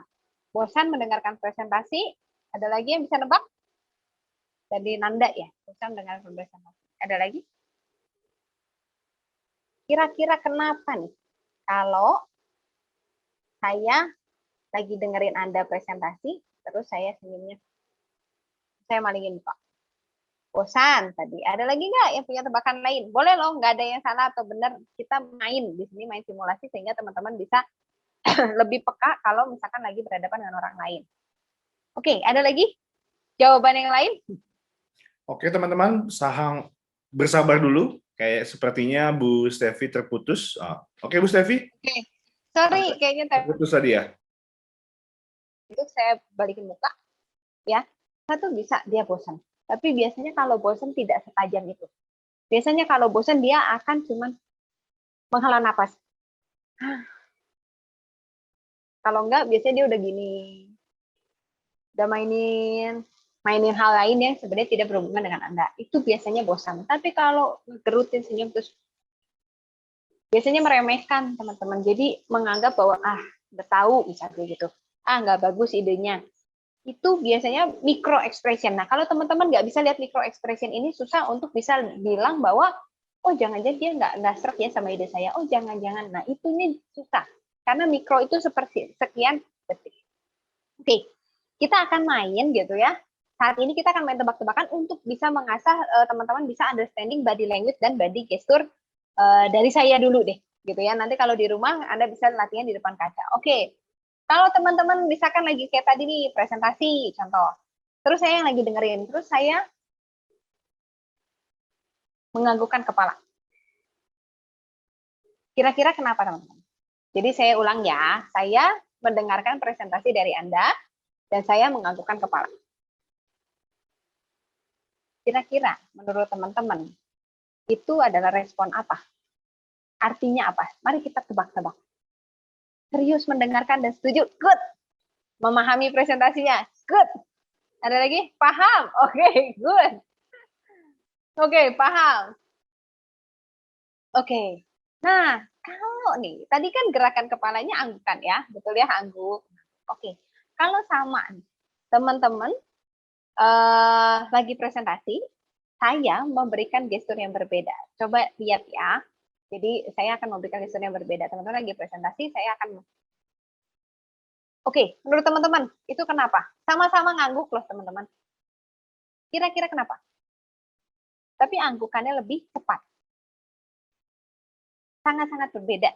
Anggukannya sama, mengangguk atas bawah, tapi speed-nya yang berbeda. Kalau tadi mengangguk ini memahami. Yes, betul. Ada yang bisa menebak nih dari Nanda. Ingin cepat-cepat menyelesaikan presentasi. Betul. Jadi hati-hati ya. Bahwa ada beberapa gestur yang ternyata sama-sama anggukan, tapi speed-nya, speed itu kecepatannya berbeda. Jadi kalau yang awal, ini teman-teman kalau yang tadi belum notice gitu ya. Kalau yang awal, dia mengangguknya. Itu betul, dia memahami, dia attract sama presentasinya teman-teman gitu ya, dia tertarik gitu ya, dia lagi fokus banget ke Anda, itu betul. Tapi kalau dia udah itu dia pingin menyelesaikan presentasi Anda, udah giliran saya deh ngomong, giliran saya, kebayang ya teman-teman ya. Jadi ada berbeda antara anggukan yang pertama dengan anggukan yang kedua. Bisa dilihat, bisa, tapi Anda harus fokus. Kalau enggak, Anda nggak bisa baca sebenarnya gesturnya, fungsinya atau menunjukkan apanya tidak bisa terlihat. Oke, ada lagi nih. Kalau teman-teman masih nih, teman-teman melakukan presentasi, saya menjadi pendengarnya ya. Terus saya tiba-tiba lagi Anda presentasi, saya oke, menurut Anda, kira-kira kenapa? Respon apa itu? Boleh dijawab? Jadi Anda lagi presentasi, itu sebenarnya bosan. Oke, terus ada lagi? Bingung atau kurang mengerti? Bingung? Oke, ada lagi? Ada lagi? Jawaban yang lain kira-kira? Jadi saya ngeliatin, tapi lama-lama miring. Lagi berpikir, oke. Terus ada lagi nggak? Oke, jadi ada lagi presentasi, tapi saya tuh kepalanya miring. Oke, tadi ada yang bilangnya bosan ya, atau lagi berpikir. Memperhatikan sambil bengong. Oke, biasanya kalau memperhatikan sambil bengong, kepalanya nggak miring, tapi biasanya dia mangap, teman-teman. Ya, jadi kalau kebetulan kalau dulu sebelum pandemi kan pasti saya ngajarin trainingnya masih ngelihat ya, maksudnya masih dalam gaya online seperti ini, tapi saya benar-benar bisa lihat makro baik pun mikro expression dari orang-orangnya. Maka saya tahu kapan mereka bosan, kapan mereka enggak. Tapi kalau secara online, saya cukup kesulitan karena saya nggak bisa ngelihat gestur dari atas sampai bawah ya. Kalau orang duduk kan kelihatan juga dari atas sampai bawah. Nah kalau secara online itu sangat-sangat sulit gitu ya. Nah biasanya orang kalau mengangguk kayak gini setuju, mengerti kayak tadi ya, dan dia juga kepalanya miring teman-teman biasanya karena memperhatikan, fokus banget sampai terkadang dia sampai fokusnya sampai miring. Jadi miring itu bukan bosan tapi memang lagi memperhatikan Anda. Biasanya kalau bosan dia bukan akan miring tapi ngelihat Anda, tapi dia akan malingin muka karena udah nggak mau atau udah malas, gitu ya. Oke, ini kalau teman-teman ini kasih lagi sama saya gestur, teman-teman lagi presentasi terus ya. Menurut teman-teman, kira-kira kenapa? Boleh nebak? Anda lagi presentasi, saya lagi ngedengerin terus ya. Ya, terus apa lagi? Pusing. Pusingnya gara-gara apa yang dipresentasikan atau pusing gara-gara lain nih? Oke, ada lagi? Pusing, terus udah gitu tadi nggak mengerti, bingung. Oke, ada tebakan lain? Oke, nah ternyata teman-teman cukup ahli ya melihat atau menafsirkan body gesture yang barusan saya berikan. Yes, betul. Biasanya orang kalau nggak ngerti itu refleks banget garuk-garuk kepala. Atau biasanya satu lagi ketika dia tidak mau berbicara dengan Anda, dia kan karena nggak mau, kebayangnya teman-teman. Jadi garukan kepala itu bisa satu nggak ngerti atau teman-teman lagi ngajak bicara dan dia nggak nyaman karena nggak mau ngobrol sama Anda. Sehingga dia terpaksa berbicara dengan Anda sehingga dia garuk-garuk. Oke ya. Oke. Nah, oke, kalau misalkan Anda lagi memberikan ide, nih saya balik lagi ya kita main game lagi, Anda lagi mempresentasikan ide atau memberikan ide. Terus tiba-tiba saya gesturnya adalah tiba-tiba berpengaruh. Oke, menurut Anda, kenapa? Kira-kira. Coba tebak. Ini kebetulan pasti nggak pakai presentasi karena kita mainnya body gesture dan body language gitu ya, biar teman-teman tahu. Bosan. Oke, jadi tiba-tiba bosan. Oke, ada lagi. Lihat lagi ya, teman-teman lagi presentasi, ngasih ide, terus tiba-tiba saya negakin diri terus. Naik ya ininya, betul ya, tadinya memperhatikan gini, terus tiba-tiba dengaknya naik. Tapi tidak dengak sampai ke atas, tapi naik, biar ada naik. Oke, kira-kira kenapa? Kira-kira kenapa? Ngantuk. Oke, kalau ngantuk biasanya merem. Merasakan memiliki ide yang lebih bagus. Ya, oke, ada lagi? Itu sudah mengerucut nih. Merasa memiliki ide yang lebih bagus tadi. Terus ada lagi? Kalau ngantuk biasanya nggak gitu teman-teman. Tapi kalau ngantuk dia akan kalau tadi kepalanya miring, kalau ngantuk badannya sampai ikutan miring terus dia kaget. Itu ada di pesan. Kurang setuju? Oke. Ada lagi teman-teman? Kira-kira kenapa nih? Dia negakin terus kepalanya tiba-tiba naik. Jadi dia naik sekitar 20 derajat. Oke, kayaknya tebakannya tadi sudah mulai ada yang mengerucut ya, bahwa biasanya menengadah itu pinginnya menantang, mengambil alih, dan mendominasi. Biasanya kalau teman-teman lihat gitu ya, kalau di film atau di sinetron biasanya itu ditandai dengan dia nopang tangan ke pinggang, tolak. Biasanya tuh sambil gini. Ya, itu kayak nantangin, betul ya, sama. Tapi kalau micro expression ini memang nggak terlalu terlihat jelas, jadi dia akan terlihatnya seperti yang tadi saya katakan ke Anda bahwa dia cuman sambil tegak tiba-tiba ya, gitu ya. Itu artinya adalah memang dia ingin mendominasi, nggak setuju mungkin dengan ide Anda, ingin menantang atau mengambil alih bahwa misalkan ide saya lebih baik. Oke. Ini yang pasti bisa Anda tebak. Kalau misalkan ternyata Anda lagi berbicara terus tiba-tiba si orang yang mendengar tiba-tiba gini. Oke, menurut Anda kenapa? Kira-kira kenapa? Takut, oke. Terus malu, oke. Ada lagi? Ini ya biasanya kalau sudah bosan atau biasanya kalau di kelas nih. guru tuh suka bilang gini, siapa yang mau nanya atau siapa yang mau maju di depan ada soal terus tiba-tiba seluruh orang di dalam kelas itu akan kebayang teman-teman jangan pernah melakukan itu juga ya, karena pas sekolah juga saya pernah melakukan itu bahwa saya nggak tahu jawabannya deh gitu ya, terus tiba-tiba saya nunduk gitu ya. Oke, tadi udah beberapa sudah betul jawabannya. Satu adalah orang kadang merasa bersalah pun menunduk. Jadi kalau dia merasa udah punya salah nih gitu ya, dia akan nunduk sebenarnya. Oke, yang kedua malu. Betul, tadi malu, misalnya dia menunjukkan adalah ekspresinya nunduk. Oke, dan yang ketiga adalah ketidaknyamanan dan nggak leluasa untuk nyampaikan pendapat bahwa dia nggak mau atau punya pendapat lain atau menolak. Tapi tidak seperti tadi. Kalau tadi kan memang dia punya powernya atau dia punya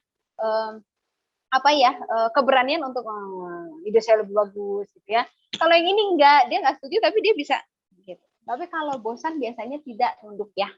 Kecuali nunduknya udah terkantuk ya, matanya udah mulai merem terus dia gitu-gitu ya, mungkin dia ngantuk atau bosan gitu ya. Oke. Sekarang kalau teman-teman lagi ngobrol nih sama saya, terus tiba-tiba saya kira-kira kenapa? Oke, teman-teman lagi ngobrol, terus tiba-tiba saya baru berpikir, terus ada lagi? Pura-pura mikir. Oke, ada lagi pura-pura mikir. Saya masih lama nggak ya ngobrolnya? Oke, bosan. Oke, kebanyakan adalah memang kalau Garuda seperti itu adalah bingung atau keraguan. Tadi lagi mikir, keraguan mengambil keputusan. Nah, ada lagi ini mirip-mirip, tapi benar-benar mirip gayanya kayak tadi, tapi mungkin teman-teman harus bisa lihat bedanya ya. Jadi teman-teman lagi ngobrol, misalkan saya baru ketemu dengan teman, terus dengan Anda gitu ya, saya baru ketemu dengan Anda lagi ngobrol, terus saya, oke, menurut Anda apa? Gesturnya artinya apa? Jadi Anda lagi bicara tuh kayak, kira-kira, nggak nyaman? Lagi dan Anda lagi ngobrol sama saya terus saya Oke, biasanya dilakukan ketika Anda bertemu dengan orang baru. Itu refleks tangan Anda nyentuh dagu. Apalagi lagi dia berbicara ya. Ada lagi tebakan lain? Kenapa? Oke, nggak ada tebakan lain. Oke, mau memegang dagu atau mengusap? Oke, merasa tidak nyaman, mencoba mencerna obrolan, ragu, tidak percaya. Oke, berpikir apakah dia berkata jujur? Oke, sebenarnya ketika dia itu semua betul. Memang kalau orang mengusap dagu, biasanya dia lagi berpikir untuk menilai bisa sesuatu, bisa menilai orang tersebut. Kebayang ya teman-teman. Jadi ketika dia refleks ke sini, biasanya dia lagi menilai, mempertimbangkan sesuatu, atau ternyata menilai Anda sebagai lawan bicaranya. Nah, biasanya memang paling banyak gestur ini dilakukan ketika ketemu dengan orang baru. Ya. Oke, ada lagi kalau teman-teman nih lagi ngobrol, terus saya atau menurut Anda kira-kira Anda lagi ngobrol terus saya pegang kuping. Kira-kira kenapa? Tidak ingin mendengarkan topik obrolan, oke. Ini Nanda hebat loh dari tadi nebaknya. Oke, ada lagi. Kira-kira kenapa? Mengusap dahi atau telinga? Oke, kira-kira kenapa? Boleh ada lagi yang menebak? Kira-kira ada lagi yang menebak? Oke, mengusap dahi atau telinga, biasanya dia tidak nyaman. Kesel itu lagi yang dibahas. Oke. Bisa kesel atau tidak nyaman. Sebenarnya kalau tidak nyaman sendiri bisa dideskripsikan banyak hal ya. Jadi betul, biasanya kalau memegang dahi atau memegang telinga, itu mereka itu sudah merasa tidak nyaman. Menenangkan diri kalau orang lain mendominasi percakapan. Jadi kalau misalkan dia ngomong, terus kamu nggak ngomong-ngomong, biasanya megangnya dahi, kalau megangnya kuping, ya. Atau biasanya disudutkan dengan pertanyaan. Ya, misalkan pertanyaan yang membuat nggak nyaman. Misalkan apa ya? Itu kalau orang Indonesia paling gampang adalah kalau lagi berkunjung gitu ya. Kapan nikahnya gitu ya? Kalau orang yang lagi nggak punya, ya nanti gitu ya. Kebayang ya teman-teman ya. Itu adalah gestur yang memang keluar dari diri kitanya. Oke, menyentuh. Oke, sekarang adalah teman-teman lagi ngomong terus menyentuh telinga atau leher. Oke, kira-kira kenapa? Kayak gini. Oke, kira-kira kenapa? Bisa nebak lagi? Ini boleh ya teman-teman sambil catat, tapi kalau saya pakai presentasi pasti teman-teman nggak akan bisa ngelihat gerakannya sebenarnya. Kira-kira kenapa? Menyentuh telinga biasanya atau belakang leher? Oke, ada yang bisa nebak? Kira-kira kenapa? Ini kita sambil main ya, karena kita belajar body language dan body gesture. Risih, oke, risih ya. Oke, ada lagi? Risih, terus? Megang ini, terus yang telinga biasanya. Ada lagi yang bisa nebak? Oke, belum ada chatnya ya. Jadi memang biasanya sudah lelah mendengarkan, keraguan suatu hal. Oke. Terus yang terakhir ini yang sering digunakan dan sangat-sangat berguna untuk Anda biasanya. Lagi ngomong terus dia lagi ngomong, biasanya kenapa sih? Terus dia banyak banget dia megang hidung sama ngusap mata biasanya. Coba kira-kira apa? Ini biasanya cewek-cewek hatam nih. Kenapa biasanya? Dia ngusap-ngusap hidung sama mata nih. Oke, biasanya kenapa? Lagi apa sih kalau seperti itu gestur? Oke, teman-teman ada yang bisa nebak? Wah, ya betul, Nanda. Sedang berbohong. Ya, kebanyakan orang punya gestur yang cukup sebenarnya membedakan ketika dia bicara jujur atau enggak. Dia megang hidung, kalau enggak banyak ngucek mata. Dia biasanya manipulasi atau ingin mengatakan hal yang berbeda dari sebenarnya apa yang dia katakan. Jadi nggak selamanya berbohong, tapi itu memang tanda-tanda orang yang berbohong. Dia sering banget nutupin gitu ya. Tapi ada juga dia yang ngomong kayak gini adalah ketika dia mau ngungkapin sesuatu tapi nggak berani, sehingga dia ngungkapinnya hal yang lain. Kebayang ya teman-teman? Oke. Sekarang kalau tadi gerakannya tentang gerakan indera dan wajah. Nah, kalau sekarang ini mikroekspresi juga. Kalau kontak mata ini saya kayaknya rada sulit untuk memberikan gambarannya gitu ya. Jadi saya langsung teman-teman nggak usah nebak. Oke. Biasanya kalau kedipan, teman-teman kalau orang ngomong kan kita ngelihat kedipnya ya normal-normal aja ya. Karena dia harus kedip. Tapi kalau kedipannya tiba-tiba cepat. Nah, ini hati-hati ya. Ada orang yang memang dia ngedipnya cepat banget teman-teman. Jadi memang punya kebiasaan ngedipnya cepat. Tapi ada yang orang biasanya ngedipnya biasa aja dengan normali, biasanya bersekian detik, tiba-tiba dia kedipannya sangat-sangat cepat. Biasanya dia gelisah, terus biasanya sedang menyembunyikan sesuatu gitu ya. Jadi biasanya ya enggak sih. Kalau lagi bohong biasanya ngedipnya lebih cepat gitu ya. Oke. Atau misalkan dia lagi membuat sesuatu yang imajinasinya dia. Biasanya dia matanya lebih kedipannya cepat. Atau panik, biasanya itu juga bisa. Oke. Terus kalau gerakannya ada biasanya orang kalau ketika gugup, tidak aman, terus lagi cari jalan keluar gitu ya, dia akan kiri kanan. Gimana ya kira-kira gitu. Kebayang ya, jadi kalau gerakannya bolak-balik itu pasti dia lagi gugup gitu ya. Tidak aman mencari jalan keluar. Kapan sih saya bisa nemuin ini biasanya? Biasanya adalah ketika saya misalkan meeting dengan timnya saya, terus salah satu tidak mengerjakan apa yang harus dia kerjakan, terus tiba-tiba saya tembak. Tembak itu dalam arti gini, kok kamu belum ngerjain? Dan itu misalkan di dalam ruang meeting gitu ya. Nah dia akan, oh nanti Bu gitu. Tapi dia udah sempat kiri kanan dulu, terus dia akan bilang, oh nanti Bu, nanti saya kerjakan hari ini beres kok. Ya jadi dia lagi nyari way out juga atau jalan keluar dan gugup karena ditanya langsung. Ya, oke. Terus kalau teman-teman lagi ngobrol sama orang lain, terus dia, kebayang teman-teman lihat nggak sih kalau misalnya ini lagi ngobrol ya, terus dia nyipitin mata. Artinya satu nggak sepakat, penolakan, terus bisa juga biar dia argumennya atau opininya dia yang didengerin, jangan orang lain gitu ya. Ingin fokus terhadap Anda itu juga bisa gitu ya. ingin berkonsentrasi, misalkan dia memang lagi moodnya jelek atau gimana, terus dia bisa. Jadi hati-hati itu karena banyak artinya ya untuk menyipitkan mata. Nah, ada juga yaitu gerakan mata. Nah, gerakan mata itu biasanya per sekian detik, teman-teman. Bahkan saya pun lagi presentasi ke teman-teman itu saya sering banget ngegerakin mata. Kenapa? Adalah biasanya saya mengingat gambaran atau mengingat apa yang saya harus jelaskan kepada Anda.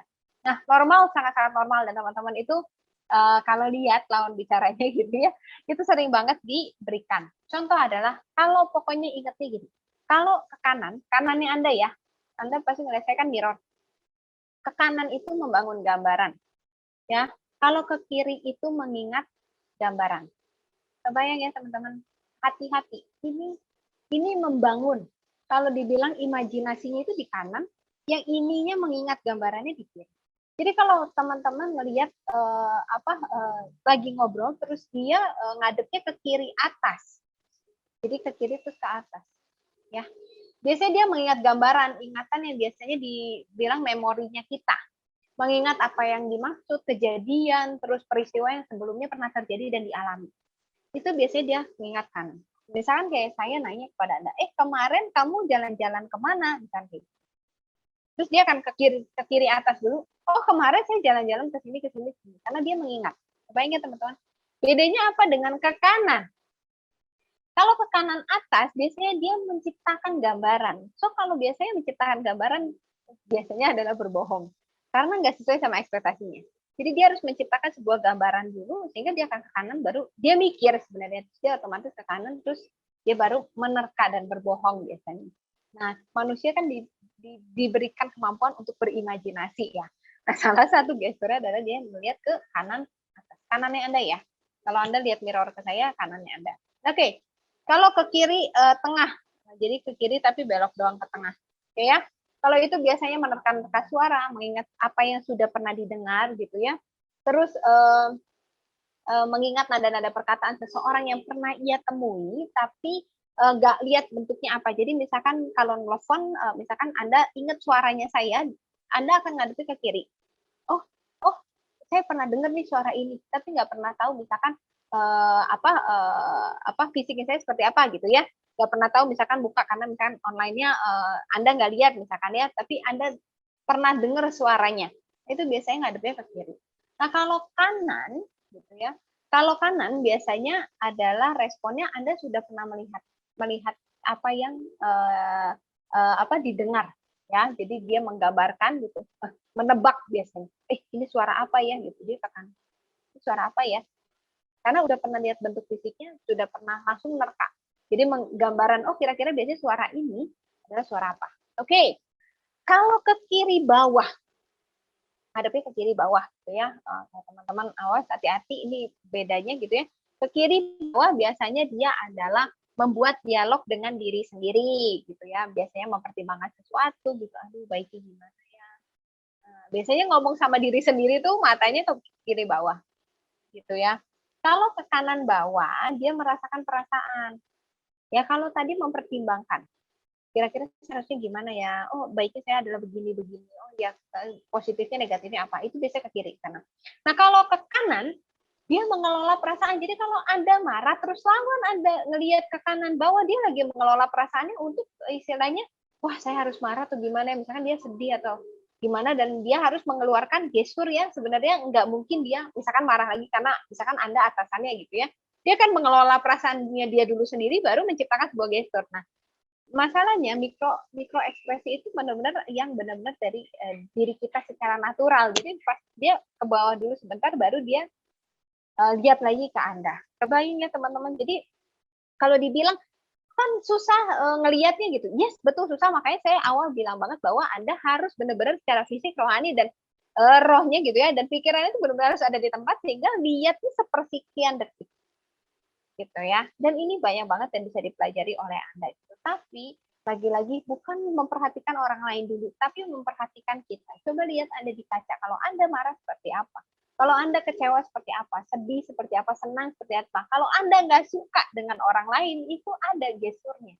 Coba bayangin di depan kaca orang yang Anda nggak suka, itu gesturnya mukanya Anda itu kelihatan banget. Dan maybe itu juga yang akan dikeluarkan oleh gesturnya orang lain ke kita kalau dia nggak suka. Kebayang ya teman-teman, jadi ngerti dulu diri sendiri, ngerti dulu konsepnya kenapanya, dari diri sendiri barulah kita bisa memahami orang lain. Samalah semua konsep leadership, komunikasi adalah kita dulu, tahu kitanya dulu baru kita keluar. Oke. Terakhir nih ya, karena waktunya juga udah mau habis. Oke ya, sampai nanti kita buka sesi pertanyaan. Oke, kita akan bahas namanya gerakan tangan.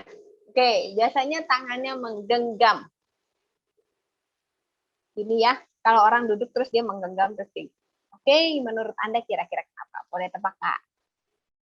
Kalau tadi rada susah ya karena mata ya, sama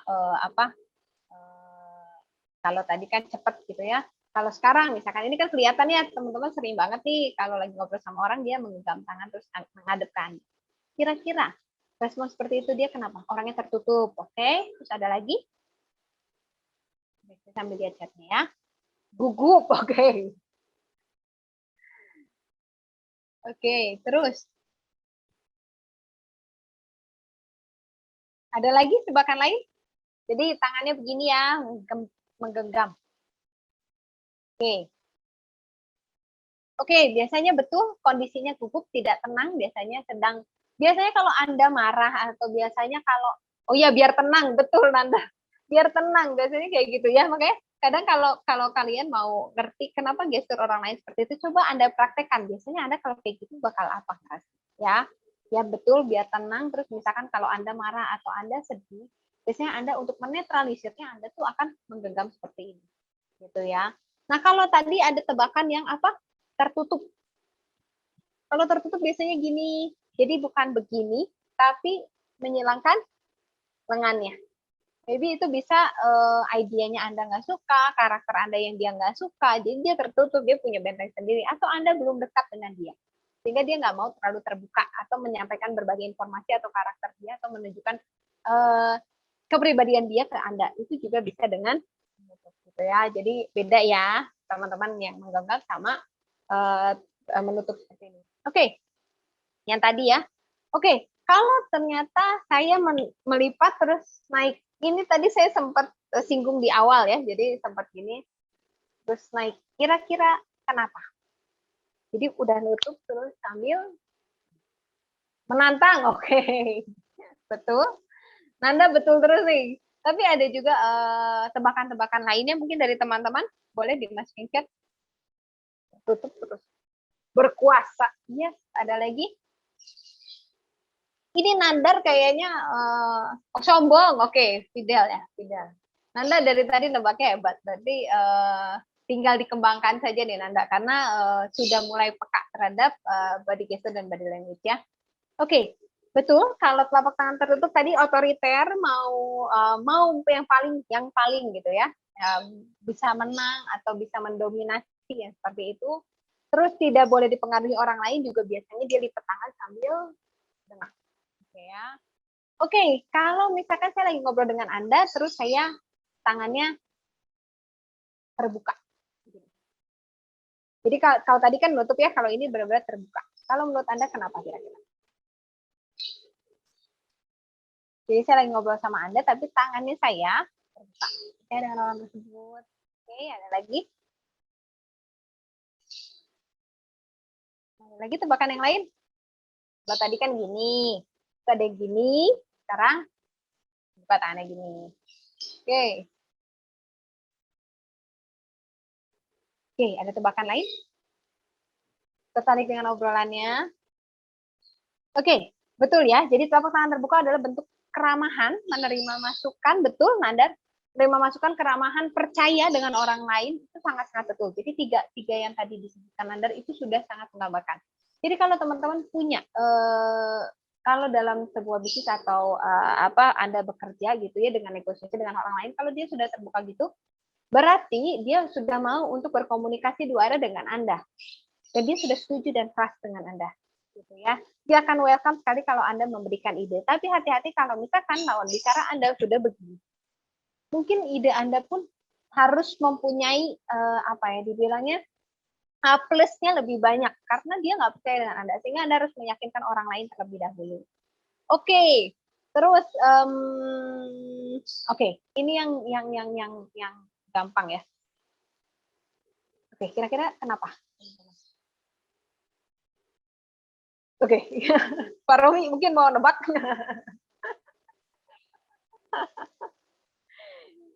Menahan kesal, waduh Nanda ini kayaknya hebat banget nih. Nebak terus hebat dari tadi. Gugup, oke. Jadi ngepal ya tangannya.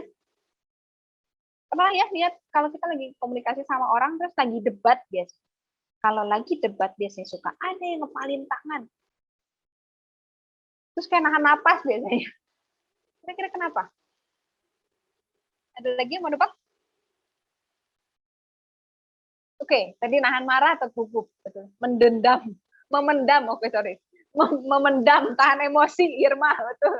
Oke, betul ya. Jadi kalau teman-teman lagi bicara sama orang lain terus dia gini, hati-hati mungkin pembicaraannya Anda dia nggak suka, atau pembicaraannya Anda dia tersinggung dan nahan marah. Jadi hati-hati kalau dia udah ngepalin tangan depan Anda gitu ya, oh Anda harus notice bahwa oh stop ya, saya mendingan stop ngomongnya gitu.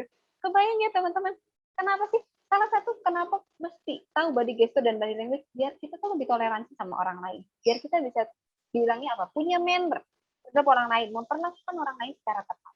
Gitu ya. Oke, terus misalkan, kalau Anda lagi ngomong sebuah ide tuh saya, pernah ya teman-temannya lagi ngomong terus dia, kira-kira kenapa teman-teman?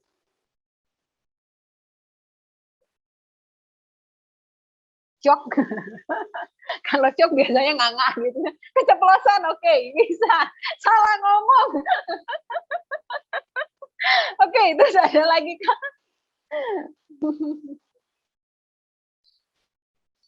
Oke, ya bisa betul. Kadang shock kita nutup gitu ya. Tapi kalau shock kita bisa, udah. Tapi dia nggak nutup semua. Tapi kalau biasanya kalau berita merasa tidak percaya, sedang berpikir, oke. Nah, ya betul. Kalau shock itu bedanya gini. Kalau shock itu biasanya dia rada mangap dan dia nggak lama. Kalau nggak dia nggak tertutup. Ini kan Anda lagi ngobrol. Biasanya dia begini. Biasanya dia lagi mikir sesuatu atau nyembunyiin sesuatu atau dia lagi punya pendapat yang nggak bisa dia keluarin. Maybe dia nggak setuju sama Anda, dia mau ngeluarin nggak enak. Terus dia akan tutup.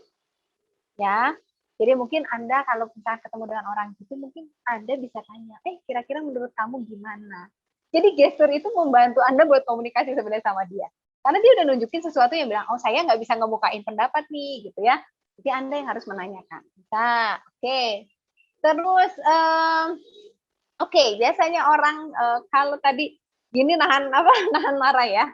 Ada juga yang gini. Pernah ya lihat ya, lagi ngomong tapi si orangnya tangannya begini.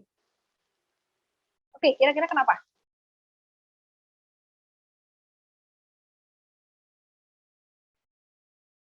Oke, ada yang bisa nebak? Sabar gitu ya. Kalau lagi ini sabar gitu ya. Mungkin ngadepin orang tidak nyaman, oke. Ada lagi? Pernah nggak sih kalau Anda kayak gitu ya? Oh, kayak gitu dia ngelipet tapi dia nyentuh gitu ya. Jadi gerak ini. Sedang menunggu pembicaraan selesai. Oke, yang tebakan awal betul, lagi menyesuaikan emosinya. Biasanya mungkin dia sedih atau mungkin dia merasakan marah gitu ya. Dia mau menetralkan lagi emosinya, dia akan. Kenapa? Sebenarnya kalau secara manusia kalau ya betul, Fidel, mengontrol emosinya. Kadang orang itu betul nggak sih? Kadang anak kecil pun kalau lagi sedih gitu ya, aku butuh dipeluk gitu, benar nggak ya? Orang tuh nyaman kalau pelukan, benar nggak? Dan dia akan mengurangi emosi yang destruktifnya. Sama sebenarnya, tapi kan nggak mungkin juga kalau lagi lawan bicaranya ngomongin seperti apa, terus kita minta pelukan, nggak mungkin dong. Itu kan juga norma kesopanan. Yang ada adalah kita menenangkan diri, gitu ya. Oke. Nah sekarang satu lagi yang pasti kayaknya bisa ketebak. Kalau Anda lagi ngobrol sama saya bilang, ya Anda harusnya. Oke, kira-kira saya kenapa?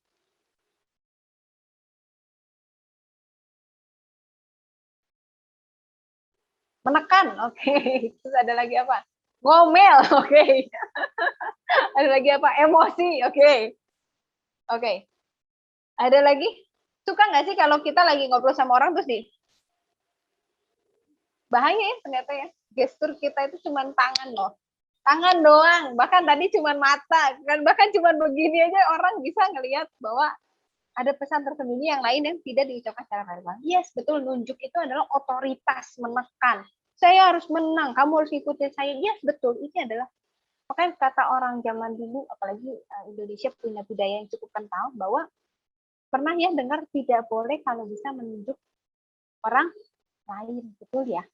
Yes, kenapa Anda aja tidak mau diperlakukan seperti itu? Apalagi kita memperlakukan orang lain, jangan dong kalau bisa, benar nggak? Karena Anda juga nggak mau. Yes, makanya kalau nunjuk orang itu, aduh bahaya banget. Ingat aja, kalau Anda udah kesal nunjuk orang gitu, ingat sisanya. Ya, kalau nunjuk betul, kalau yang sopan betul. Apalagi saya orang Sunda gitu ya, oh, badai kamana Kak Dito gitu ya, benar. Muhun gitu ya. Ini pakai jempol. Jadi bukan nunjuk pakai tunjuk, hati-hati. Kalau ingatnya gini, kalau Anda menunjuk orang gitu ya, tunjukkan Anda tuh dia ke dianya cuma 1, 3-nya ke kita loh. Jadi hati-hati kalau kamu marah, ngerusaknya kemana gitu ya. Hati-hati. Jadi kalau bisa dari mempelajari body language dan body gesture ini, kamu bisa tahu komunikasi yang efektif seperti apa. Lagi-lagi, kalau Anda marah gitu, kalau Anda tidak sepakat, Anda bisa kok mengatakan secara verbal kepada orang tersebut dengan cara yang proper, dengan cara yang baik, dengan cara yang sopan. Akan sangat berpengaruh ketika kalau ternyata gesturnya Anda, kayak tadi aja, saya cuma dengakin kepala aja, Anda udah nebaknya macam-macam. Sama, kalau kita memberikan gestur tanpa penjelasan, terkadang orang itu punya asumsi yang lain loh tentang kita. Dan itu yang harus di-make sure.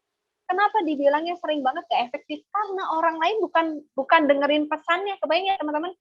Pesannya cuma 7%. 7% ini bisa nyampe kalau apa? Intonasinya Anda tepat dan gestur badannya tepat.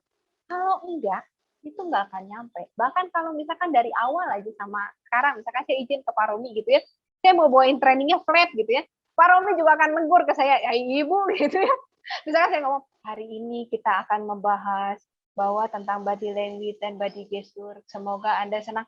Nyaman nggak buat Anda? Sangat-sangat nggak nyaman. Mungkin pesannya saya ada yang ngantuk di tengah lah, ada yang protes, mungkin ada yang udah gini, ada yang udah gini, mungkin gesturnya akan macam-macam. Kenapa? Karena pesannya saya nggak nyampe ke Anda. Kebayang ya teman-teman? Nah, caranya melakukannya adalah berkaca dulu pada diri sendiri. Sehingga kita tahu apa yang baiknya dan tidak. Kalau Anda lagi marah, kalau Anda lagi sedih, kalau Anda lagi kecewa, jangan tumpahkan semua pada orang lain dulu. Tapi Anda filter dulu dengan diri sendiri.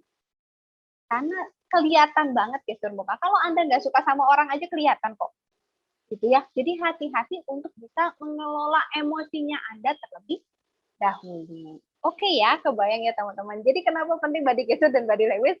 Anggaplah Anda ngobrol dengan saya pun Anda tahu dan berasumsi ketika saya menggerakkan sama dengan orang lain berasumsi sama Anda. Anda harus make clear secara verbal maupun dengan gestur. Bukan membuat-buat gesturnya. Jadi, tahu karena kalau senang harus senyum gitu ya. Tapi saya lagi nggak mau senyum karena saya kesal sama orang lain. Senyum yang dipaksakan itu akan terlihat dengan senyum yang tulus. Gak akan pernah bisa ditipu. Kecuali Anda pemain sinetron yang udah bertahun-tahun pakai berlatih gitu ya di teater. Itu beda. Tapi kalau kita secara manusiawi, Anda memaksakan senyum dengan orang yang Anda nggak suka, senyumnya akan sinis. Dan akan kelihatan. Dia kan pasti satu lah ke sini lah. Kalau enggak senyumnya cepat. Nggak tulus kan? Kelihatan sama orang juga Anda memaksakan. Dan mereka juga bisa lihat bahwa Anda nggak. Kebayang ya? Jangankan orang dewasa, anak kecil pun kalau misalkan kitanya nggak tulus senyumnya, dia bisa protes. Bahkan anak saya yang umur sekarang 5 tahun. Kalau saya misalkan lagi sibuk gitu ya, terus saya berusaha gitu kan udah capek misalkan ya, karena secara manusiawi juga gitu ya, maksudnya kalau udah kerja ya karena capek ngerasain bahwa kita harus kontrol emosinya lagi kan gitu ya. Terus saya senyumnya maksa. Iya. Dia kan ngomong kok mami senyumnya maksa sih gitu. Ingat ya bahwa bukan orang gede aja yang bisa peka, tapi anak kecil pun bahkan lebih peka. Jadi hati-hati mengeluarkan body gesture Anda.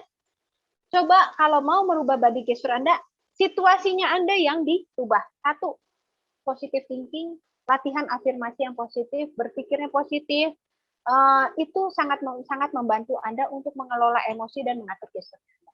Bahkan Anda bisa memperlakukan orang lain lebih baik. Gitu ya. Oke, mungkin Pak Romi segini aja, mungkin ada pertanyaan udah jam 6. Oke. Ya, teman-teman, jadi sering-sering berkaca nih ya, Bu Stefi. Oke, teman-teman.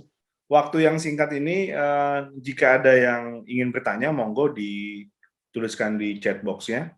Kita masih ada beberapa menit. Bagi teman-teman yang sudah harus menjalankan ibadah sholat maghrib, monggo, nggak apa-apa.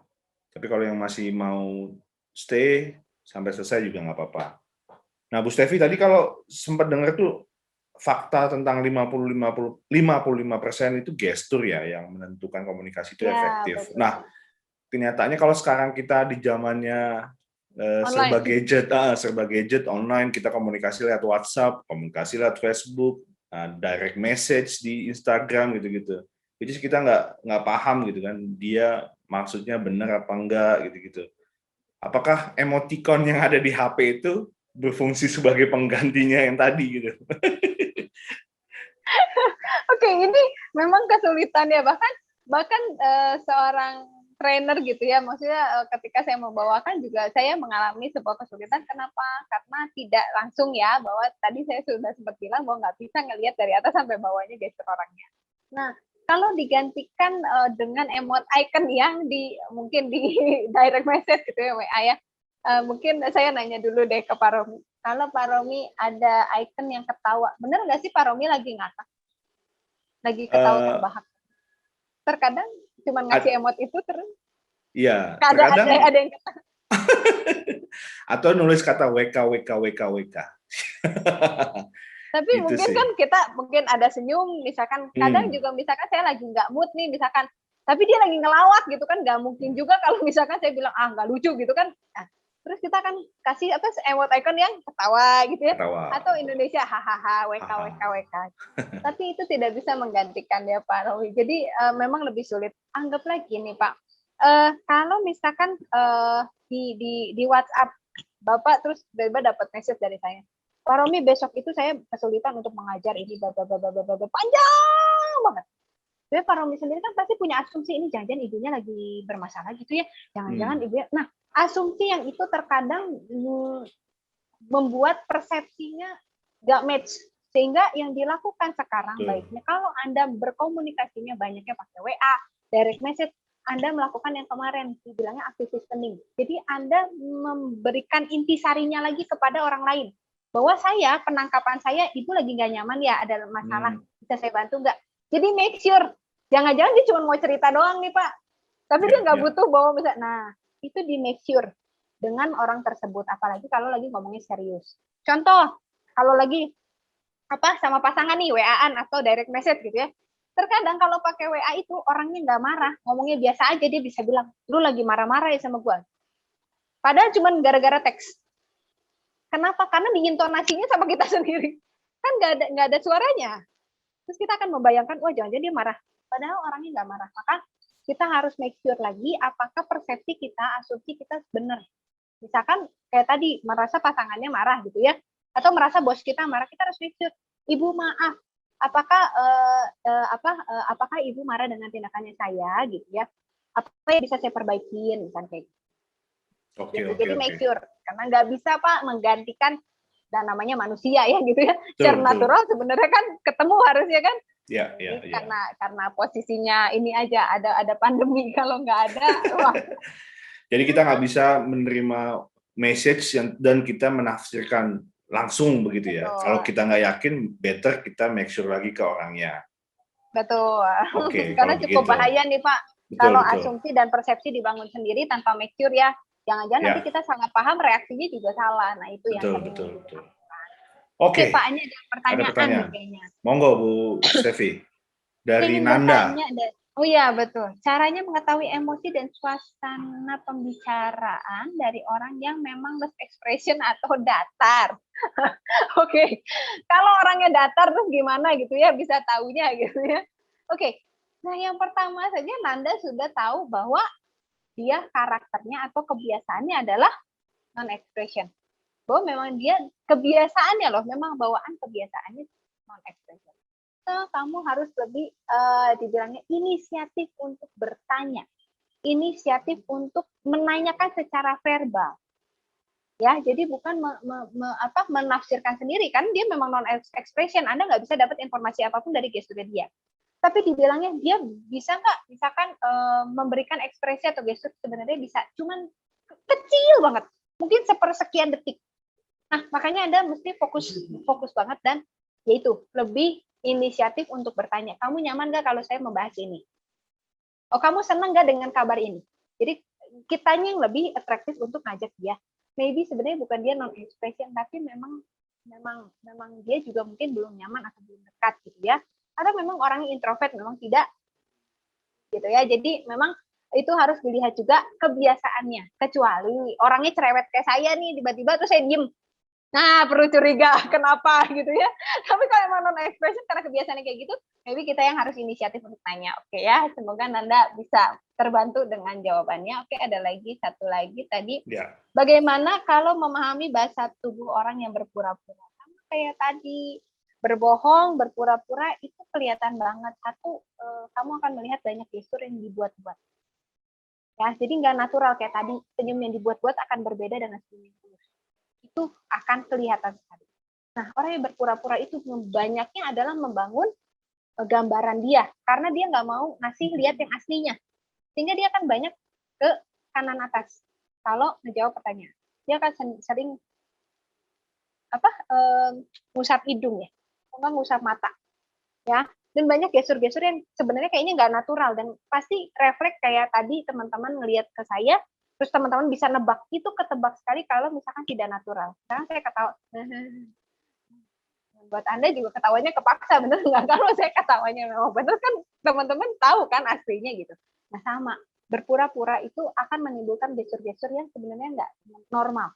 Dan Anda bisa tahu instingnya. Terus ngelihat bahwa dia sering banget ngelihat ke kanan atas, karena dia memberikan gambaran. Imajinasi saya harus dibangun seperti apa buat bisa menimbulkan gestur atau saya pura-pura karena kondisinya misalkan seperti ini. Misalnya, dia nggak bangun gambaran. Kebayang ya? Jadi sama berpura-pura berbohong itu akan nimbulin garuk-garuk ini gitu, terus lihat ke kanan gitu ya, terus banyak malingin wajah gitu. Kalau mau disuruh kontak mata tuh susah banget gitu ya. Kitanya udah, ayo kamu kenapa gitu, dia udah, ya enggak sih, nggak apa-apa, tapi kemana-mana gitu matanya. Ya, karena dia gugup dan dia harus perlu waktu untuk bangun dia punya pura-pura dan berbohong. Semoga kebayang ya. Iya, iya. Kecuali dia artis profesional atau agen mata-mata ya. Oh, betul. Itu udah beda Makanya cerita. Tadi harus ada titiknya di perjelas dulu yang awal, bahwa saya bilang kan harus tahu karakter dasarnya dulu gitu ya, sama tahu background-nya dia apa. Kalau background-nya dia artis ya, kalau misalkan dia mau ngebuat dia udah terlatih ya nggak akan bisa gitu ya. Iya.